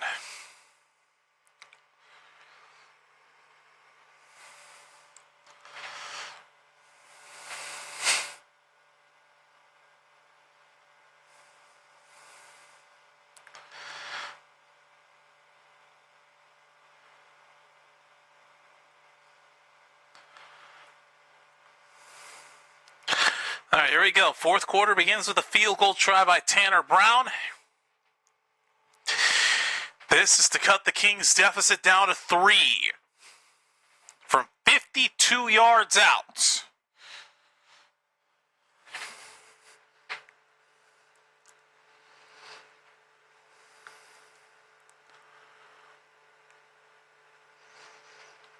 Here we go. It's up. And it's good. 3-point game.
All right, here is the kickoff to the Gamblers.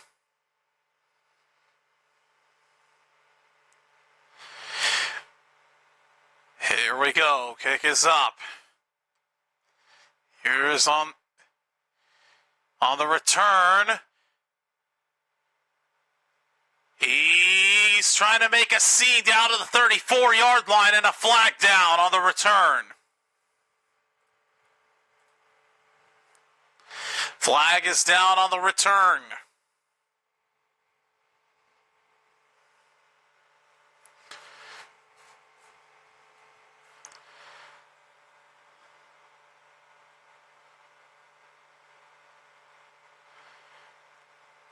It's on the Gamblers for an illegal block in the back. It's a 10-yard penalty from the spot of the foul, so that's going to send the Gamblers back.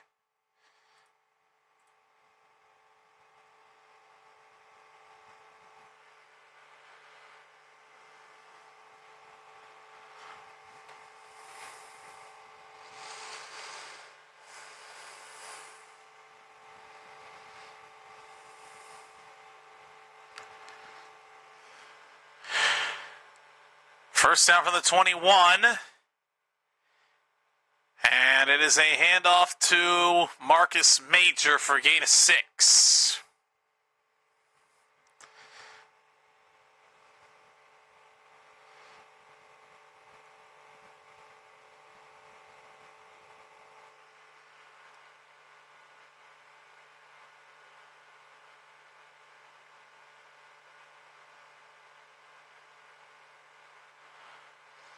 Second down pass is batted up in the air and incomplete. Good Lord. That could have been disaster.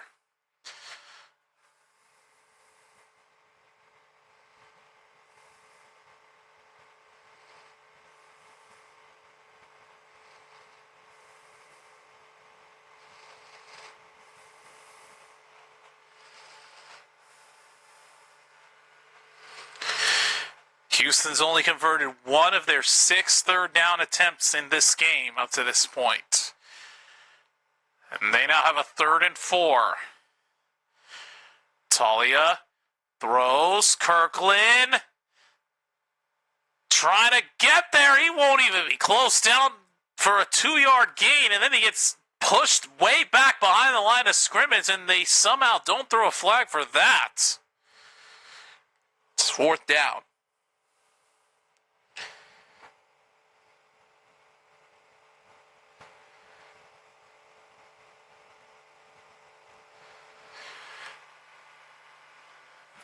It's a 4th and 2, and I think Houston will punt. Yep, they are. Here's the punt to the Kings. Lucky Jackson awaiting the return from the 29.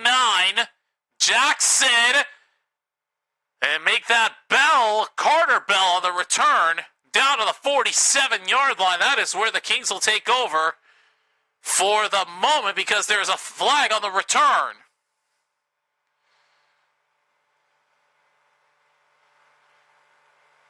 And there was a hold on the Gamblers that's going to give the Kings another 10 yards on that return. So they're actually going to start in Houston territory. Kings are going to have undeniably their best field position of this game up to this point. Question is, can they capitalize? We'll find out in just a moment.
Quiet just to keep my voice intact First down for the Kings with their best field position of the night. Here's Bean on the carry for the first down. Picks up 12 on the scramble. See, now that's how you run, Bean. You could have very well... Yeah, well, I'm not going to go over that because I've already ranted about it enough, but still, that's how you should run. Commit yourself when you run with the football. First down from the 32. Give to Snell. Down to the 30.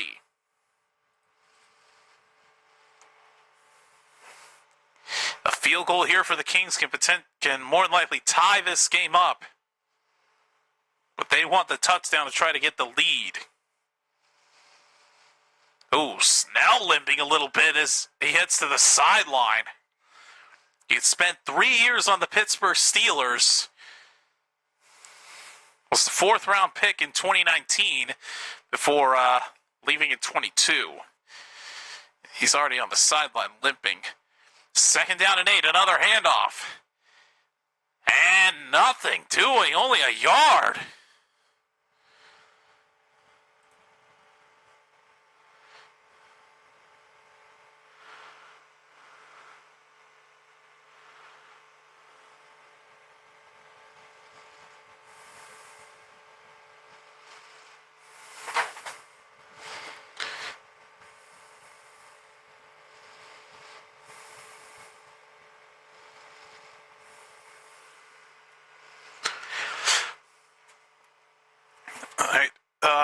I thought he picked that up. It's 3rd and 8 right now.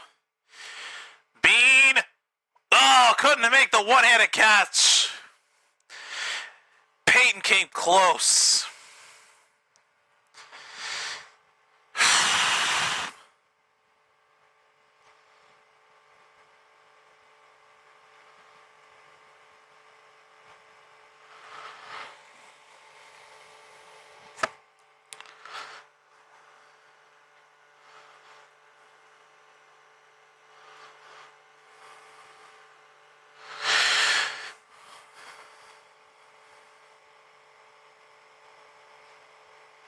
All right, here's a 48-yard field goal attempt by Tanner Brown.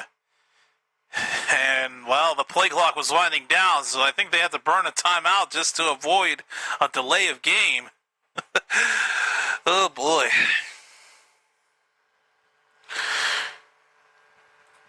So I'm just going to go ahead and...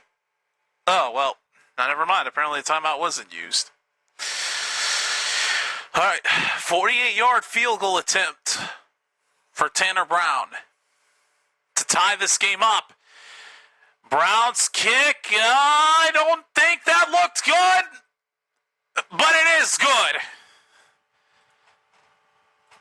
It didn't look good from the camera angle they showed, but officials rule it a good kick. I need to see this replay if they end up showing it, because I did not think for a second that went through. Well, they didn't show it. Either way, though, the kick is good. This game is tied. Oh, boy. Suddenly, this is starting to become a nail-biter. It's funny, because last Friday's game was like this. I'm just gonna say this right now. If the Kings find a way to go into overtime in back-to-back games, that would be the highlight of a lifetime for me. To have 2 straight streams going into overtime. I just hope we get it. I actually want overtime here. Now that I've seen how it works for the first time on a live stream last Friday, now I know how it works. Now I want it to happen.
Here we go.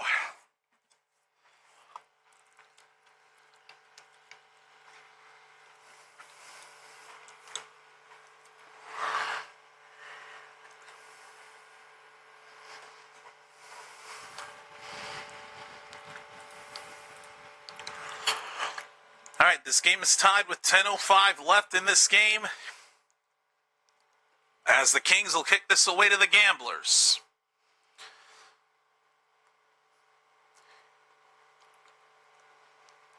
Here's the return from the 12. And we'll get down to the 30-yard line, as that'll be where the Gamblers will take over on offense.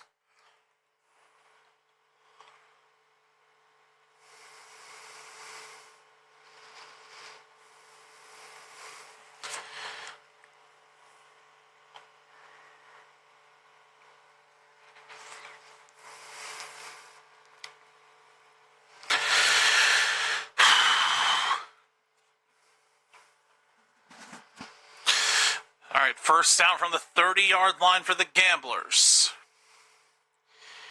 Handoff up the middle. And only a gain of 3.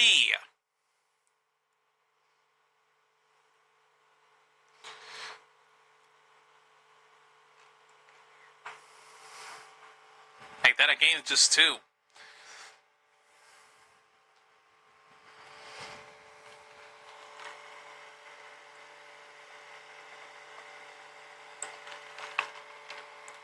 Yeah.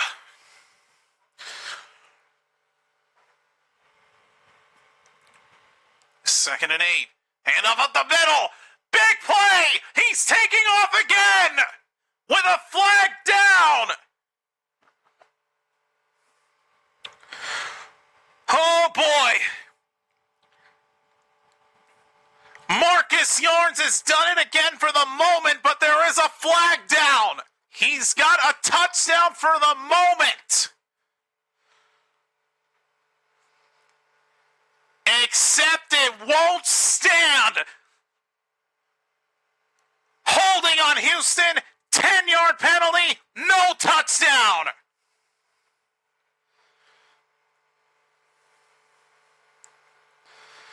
Marcus Yarns gets denied his second touchdown of the night because an offensive lineman held a Kings defender. That is coming back. Make it 2nd and 18.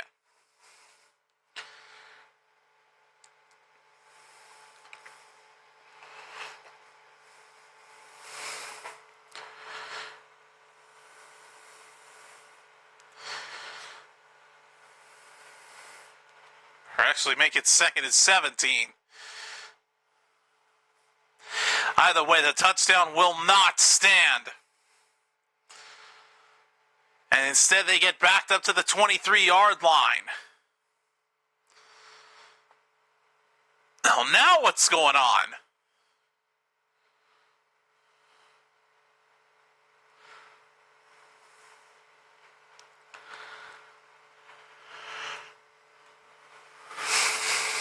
I don't know what they were conversing about.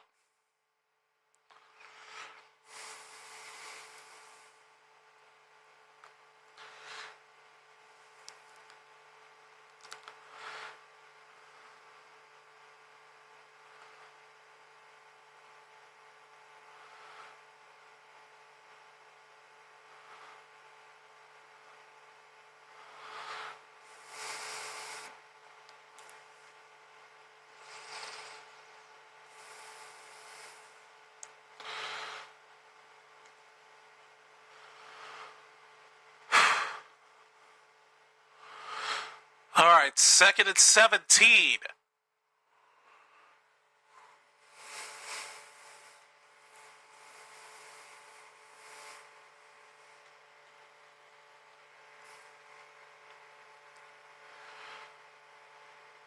Talia fakes the handoff. He was wide open and he couldn't make that catch. John Trey Kirkland was so close.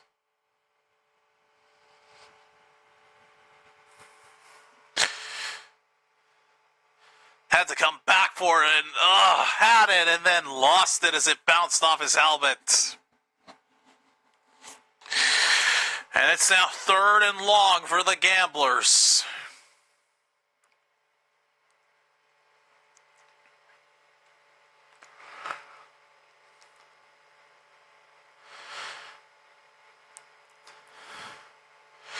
Talia directing traffic, has to throw it away. Boy, they go 3 and out. That holding penalty really hurt them. Had that not have been called, they would have had a touchdown and they could have had the lead back, but instead it remains tied and a punt is in order for the Gamblers. Oh boy.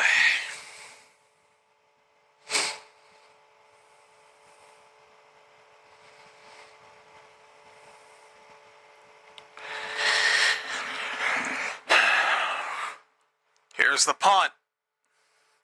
Carter Bell on the return from the 35. Bell is going to be down at the 36. As the Kings will take over from that spot.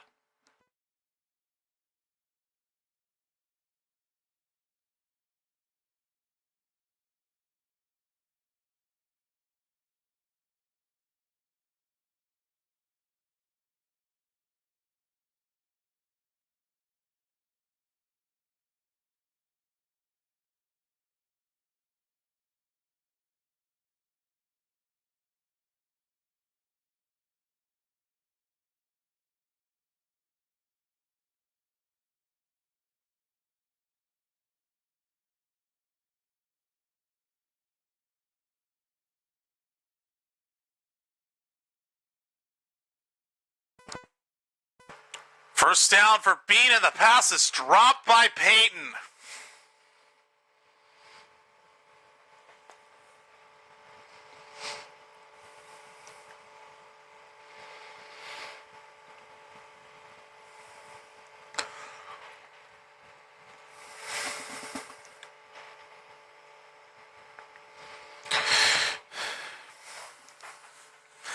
So now it brings up 2nd down from the 36.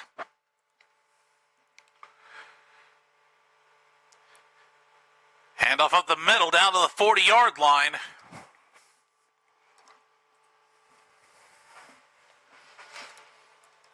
Gain of 4 brings up 3rd and 6. And make that 3rd and 7.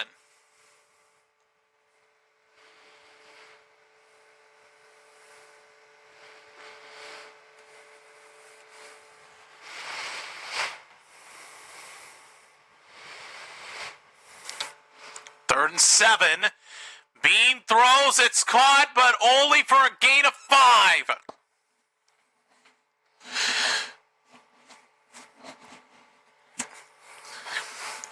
Now, do they punt it here?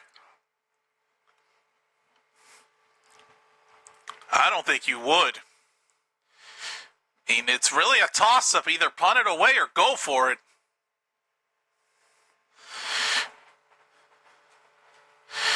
And they're going to punt it. So the Kings unable to pick up a first down there. The Gamblers will get it back. Mac Brown to punt it away. Lawrence Keys awaiting the return.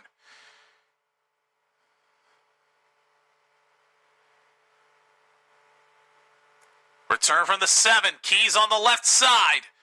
Trying to get around the Kings defenders, and it'll be down to the 22-yard line. And the Gamblers go back to work.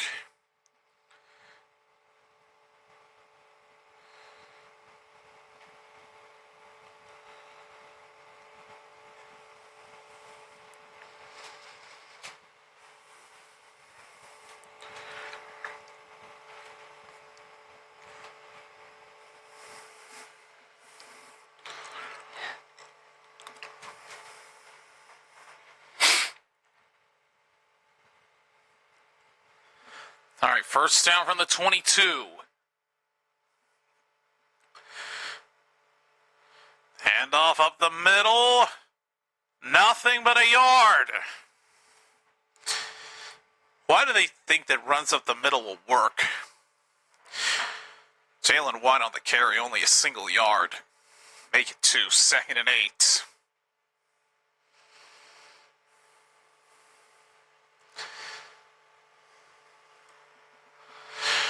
From the 24-yard line.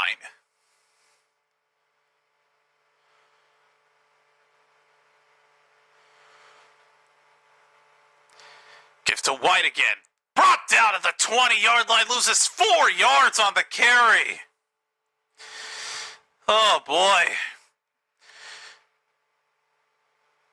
All of a sudden, it's now 3rd and 12. 5 minutes left in this game.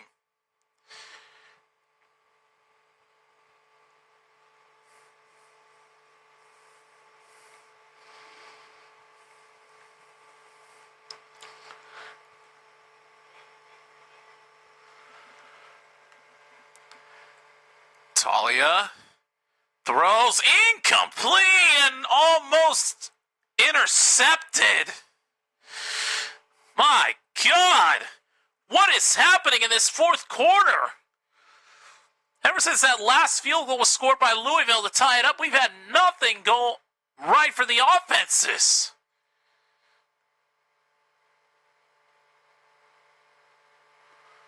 Kupitz had an interception, but it bounced off his left arm.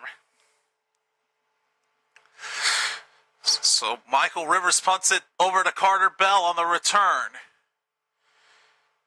Bell down to the 42-yard line is where they mark him with forward progress. Good Lord. It's been defensive dominance ever since the game got tied up.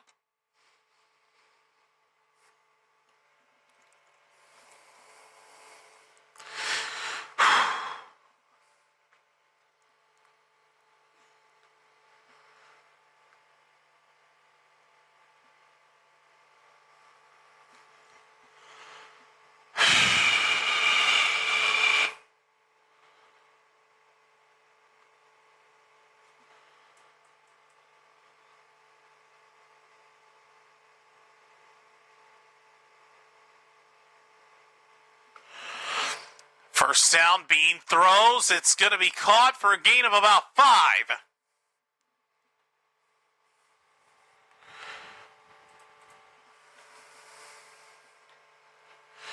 Make it 4, 2nd and 6.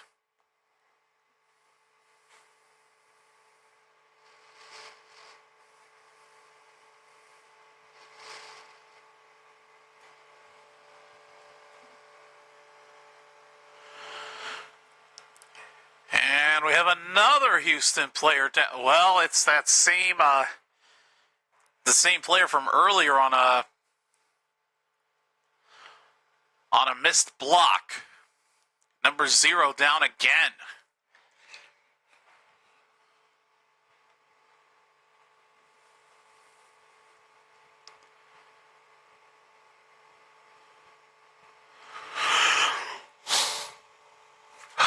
I wish I could turn down the sensitivity on this stupid microphone. Like, nothing I've done has made a difference.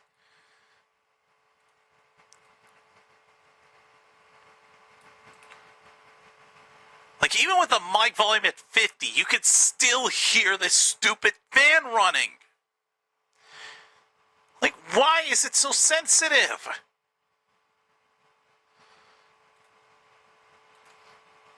This noise cancellation isn't working. 2nd and 6, and nothing gained.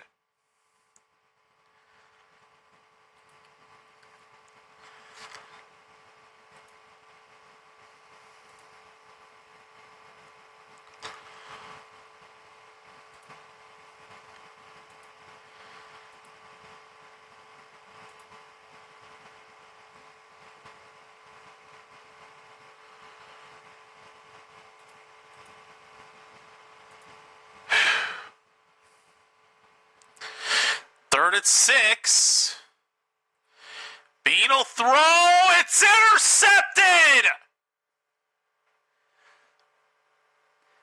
It is picked up by the Gamblers.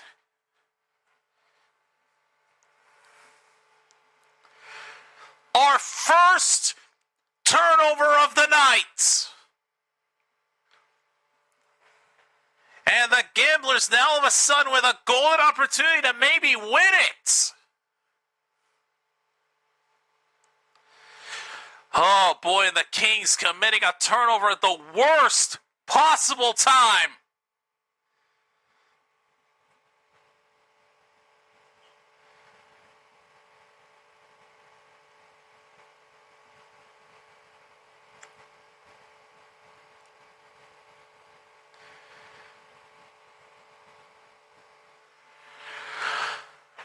So the Gamblers take over from their own 45.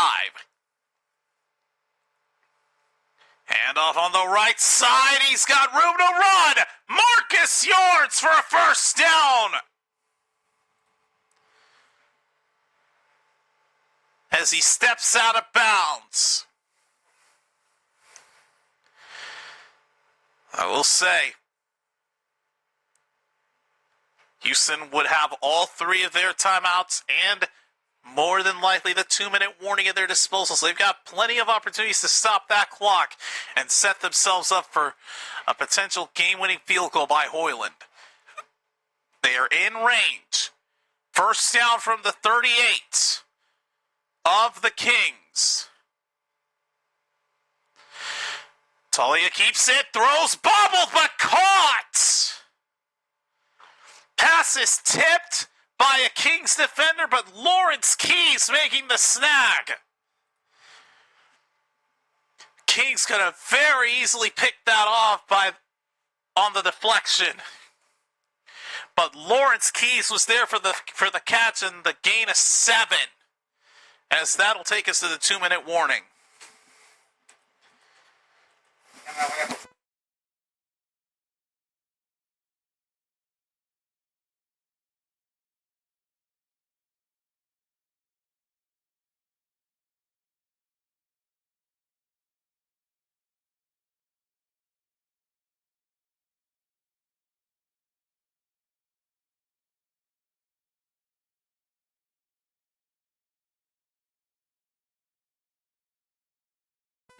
Dang it, man. Y'all might have heard the first bit there. Couldn't mute my mic in time, damn it. Yeah, I apologize for that, folks.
All right, so 2 minutes remain in this game. That last play off of a deflection from the Kings. Lawrence Keys catches it for a gain of 7.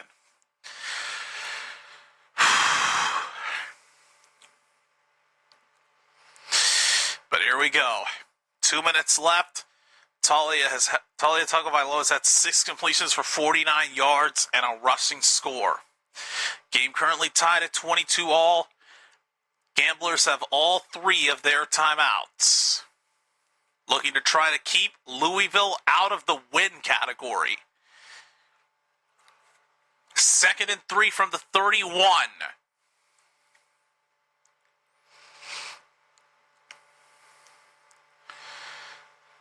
Right up the middle on 2nd and 3, and he's going to be short by a yard.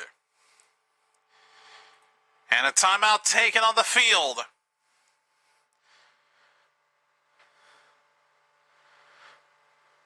I think the Kings might have, yep, they did indeed. They burned their first timeout.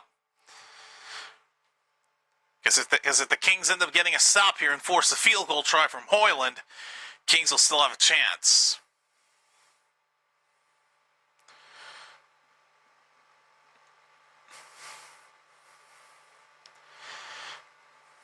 Hoyland practicing.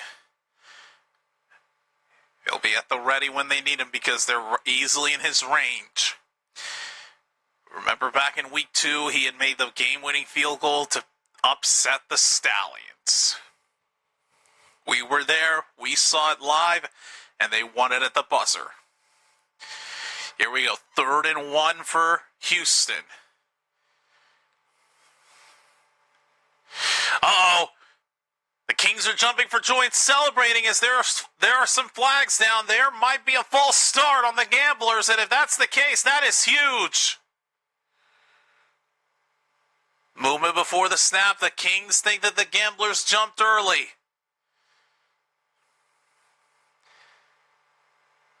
But they did not. Delay of game on Louisville. 1st down, Houston. A defensive delay of game.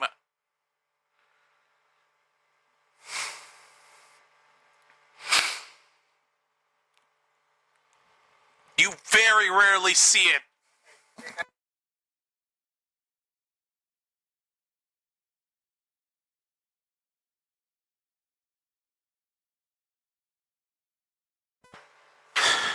Well, this is the end of the game. What do you want me to do? Just tone it down? What the heck? Door just opens and I get nagged to tone it down. Like, dude, this is a tie game right now. It's too exciting to be quiet right now. 1st and 10. Handoff only for a gain of 1. I think the Kings might use another timeout here. That's twice now that I couldn't mute the mic in time to drown out the Spanish voice. Like, Jesus. It's the last thing I want y'all to hear in these live streams, and I cannot mute it in time. It's ridiculous. They catch me off guard sometimes with these interruptions. It's ridiculous. 4 years into the game, and I'm still getting grilled for stuff like this. Timeout Louisville. I think I already said that. Jesus Christ, I can't believe I'm actually saying this, but I actually want this game to be over. I really don't want this to go into overtime because they don't have a reason to get more excited, and that may risk me getting grilled again. And no, I'm not saying told to be quiet. I'm saying grilled because it literally feels like I'm getting grilled every single time. That's a weird comparison. Maybe I shouldn't be saying that. 2nd and 8 from the 21.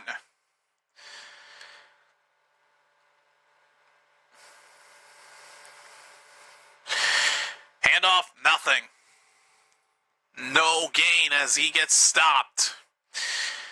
And the Kings will burn their final timeout. And their super challenge is gone.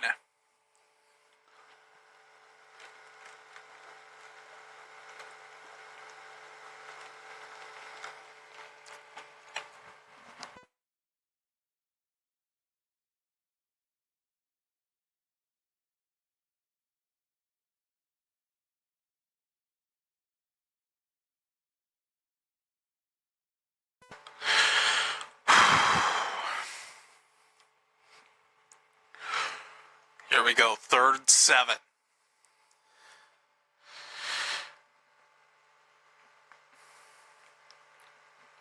If you're Houston, you ideally want to pick up the first down,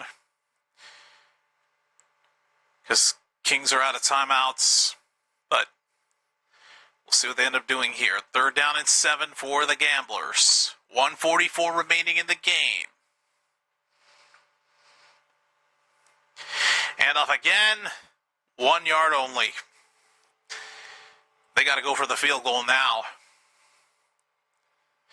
But they will burn as much time off of that clock as possible because Louisville cannot stop it.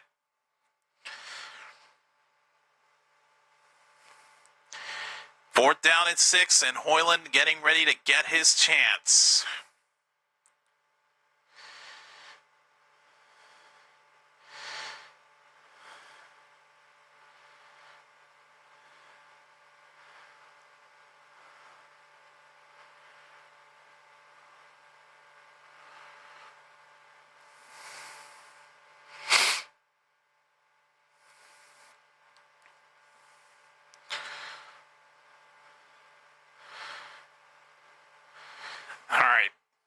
They let as much time run out as possible, and they burn their first timeout.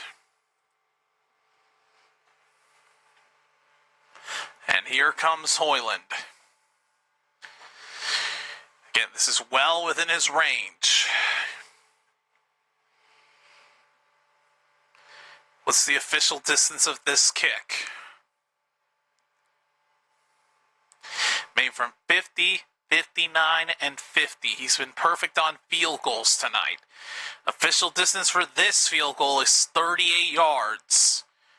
This to give the Gamblers a 3-point lead.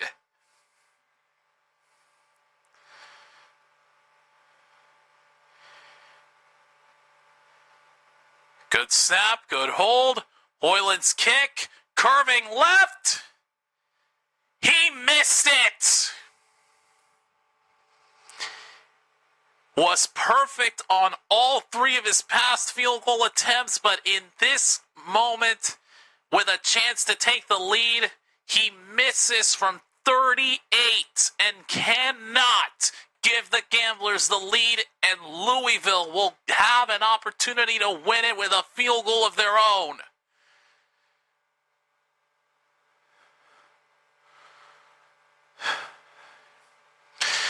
But Houston does have a super challenge. I mean, the angle looked like he made it at first. But the officials rule it no good. But I don't know about that, though. That angle that they provided looked good. Uh-oh, Bean gets sacked. Bean gets sacked on the ensuing first down. Oh my God, this may go into overtime. Uh-oh, and now Bean is down. Timeout Gamblers, but Jason Bean is down on the ground and has not gotten up after suffering that sack. Oh boy.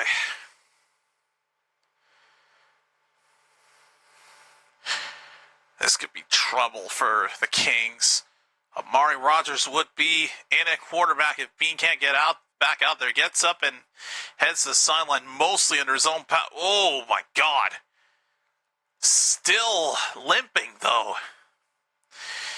He must have suffered one heck of a hit. Oh my God.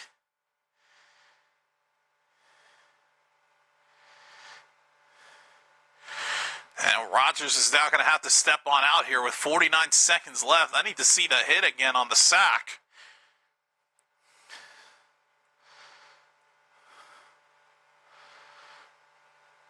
Oh, 2 defenders were the ones that brought him down. Well, he had to take on 2 big guys for the sack. Ugh. And I take that back. This is not Amari Rogers. I got it confused with the wide receiver, former wide receiver of the Packers. Chandler Rogers, excuse me. So Chandler Rogers will have to take over at quarterback while Bean gets evaluated. Handoff on first down. Or, excuse me, 2nd and 20, brought down to the 23-yard line. So now brings up third down, and they're...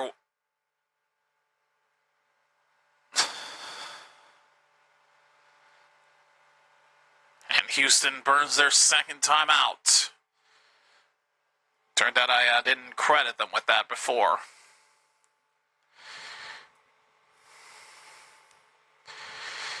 I probably removed the 2 timeouts for Houston when they had 2 left.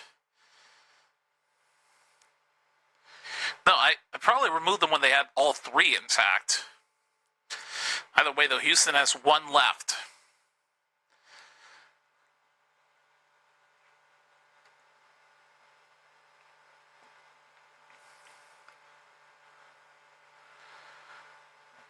All right, so it's third down and 17.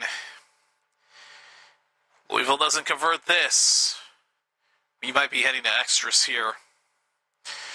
Third down from the 22.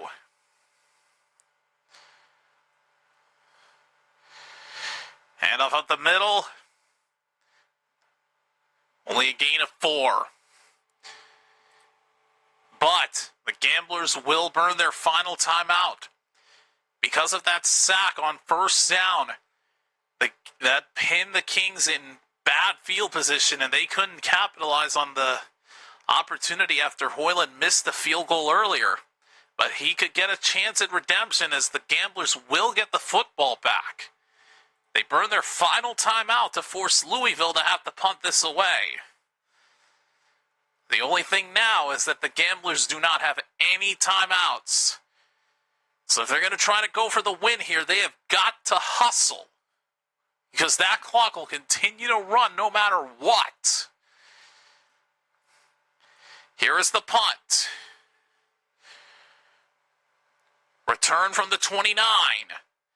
Trying to set them up for good field position, but he can only get down to the 33-yard line on a 4-yard return. Lawrence Keys can't do much on the punt return.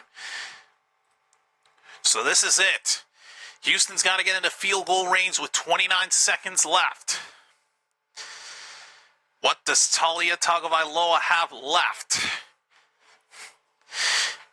As he looks to try to lead his Gamblers to their second win of the season and put them at 500. And keep the Kings out of the win column. First down from the 33. Tagovailoa. Pressure coming out to his right. Throws it.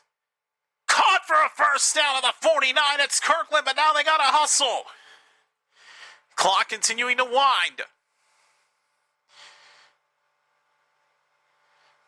20 seconds left.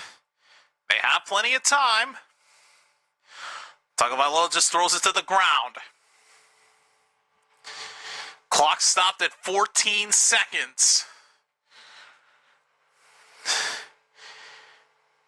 We've seen Hoyland make kicks from 59 yards in this game. He could very well make a 60-yarder if presented that opportunity.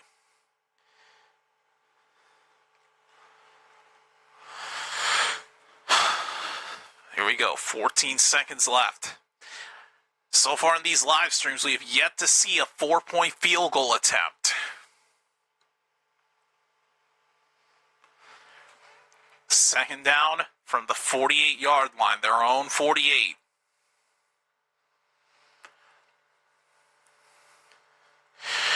Tagovailoa sacked.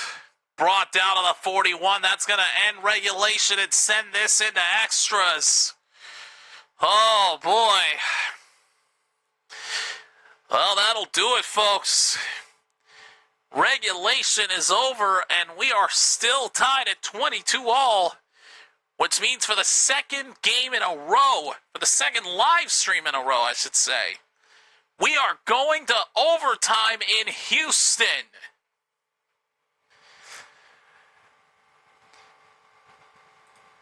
Oh, boy. Who would have thought that the Kings would be dealing with back-to-back overtimes? Well, here's the rules for anybody that needs a reminder. Alternating attempts from the opponent's 5-yard line 3 attempts per team or until a winner is decided and a successful attempt is worth 2 points.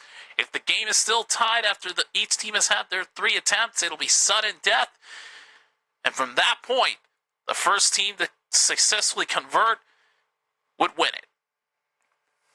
Last week, we witnessed a shootout of a lifetime, but it was a couple of penalties on Louisville that gave Orlando the win. But that defensive hold was what ended up giving the Storm a successful try and the victory in overtime.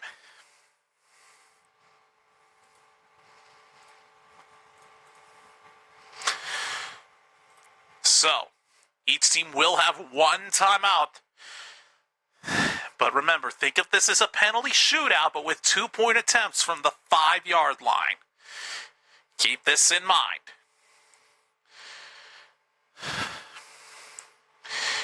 So,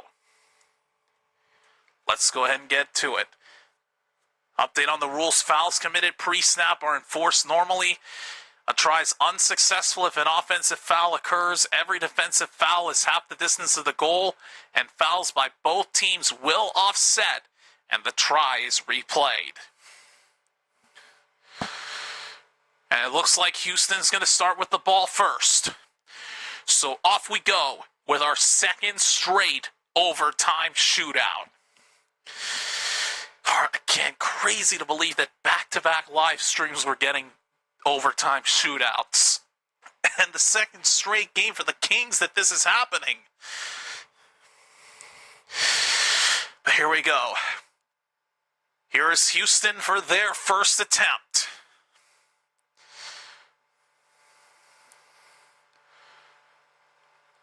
Tagovailoa throws.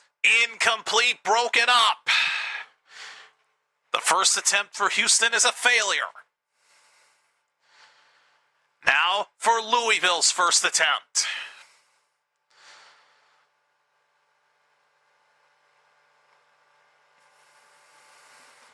And remember, with Bean getting hurt, Rodgers is still out there at quarterback. Or is he? No! Bean getting back out there. Well, not letting that injury he suffered on that sack phase him. Here's Louisville's first attempt. Bean with time. Trying to get rid of it, he gets sacked. Brought down behind the line of scrimmage, and Louisville's first attempt is a failure. We are still at 0-0 on the shootout. Well, everybody just well covered, and Bean, boy, he had both arms grabbed onto. No wonder he couldn't throw it to get rid of it. Either way, though, that attempt does not result in a success. Each team's first attempt is a failure, as Houston will get back out there for their second try.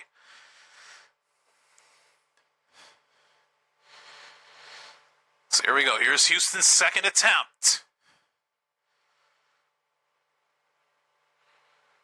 Receiver in motion on the right side. Tagovailoa. Flushed out to his right. Throws. Incomplete, and there is a flag. Kirkland, the intended receiver, it bounces off of his hands, but what is the foul? It was on Houston. It's declined. The try is no good. Houston's second attempt is a failure. Whether Kirkland had caught it or not, it wouldn't have mattered. So now, Louisville going to get back out there for their second attempt.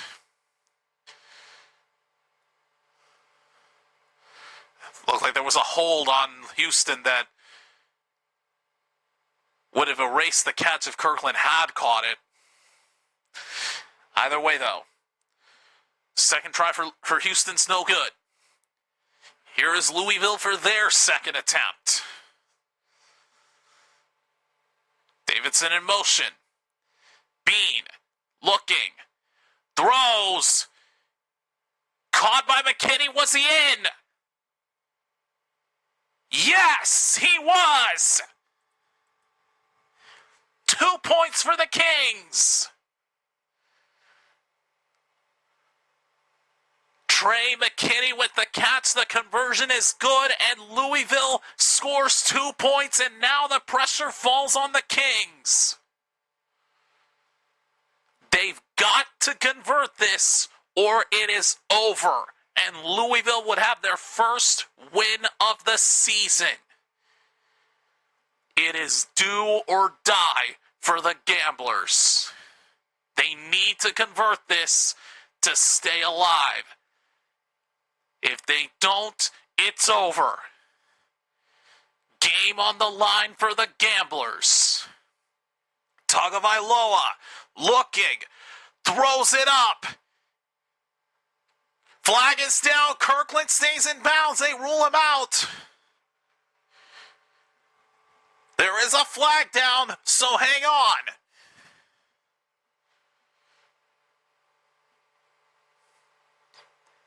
It's on the Gamblers. It's over. This game is over, folks. Houston's third attempt is a failure, and the Kings are no longer winless. They win it in overtime and take down the Gamblers 24-22.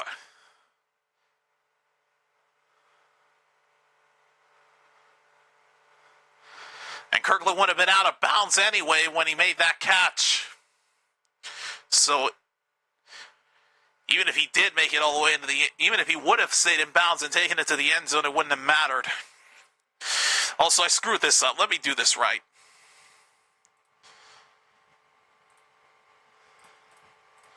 No, stop screwing it up.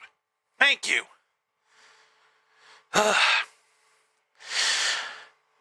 But with that, folks, it's over. Louisville wins the shootout 1-0. And they win it 24-22 to pick up their first win of the year, as the Kings are no longer winless. Taking down Houston in overtime. After falling short last week to the Storm, this time around, they pull it out and win it 24-22. And with that, it's time to wrap things up and end the stream here. Another crazy overtime shootout, but it's the Kings that win it. And Jason Bean has done it. His first win of the year with the Kings. So that's going to do it for this live stream, folks. Thank you all so much for joining me here tonight in what has been another nail-biter of a game between the Kings and the Gamblers. And Trey McKinney, the hero in this game, making the catch to give the Kings a 2-point lead, and they never looked back. So, we'll be back at it tomorrow night with the Dallas Renegades going on the road for the first time in this season. Yes, I can't believe I'm actually saying it, because the Renegades had 3 straight home games to open the season. They had the Gamblers, they had the Battlehawks, and they had the Aviators at home. Now they've got the Aviators on the road tomorrow night.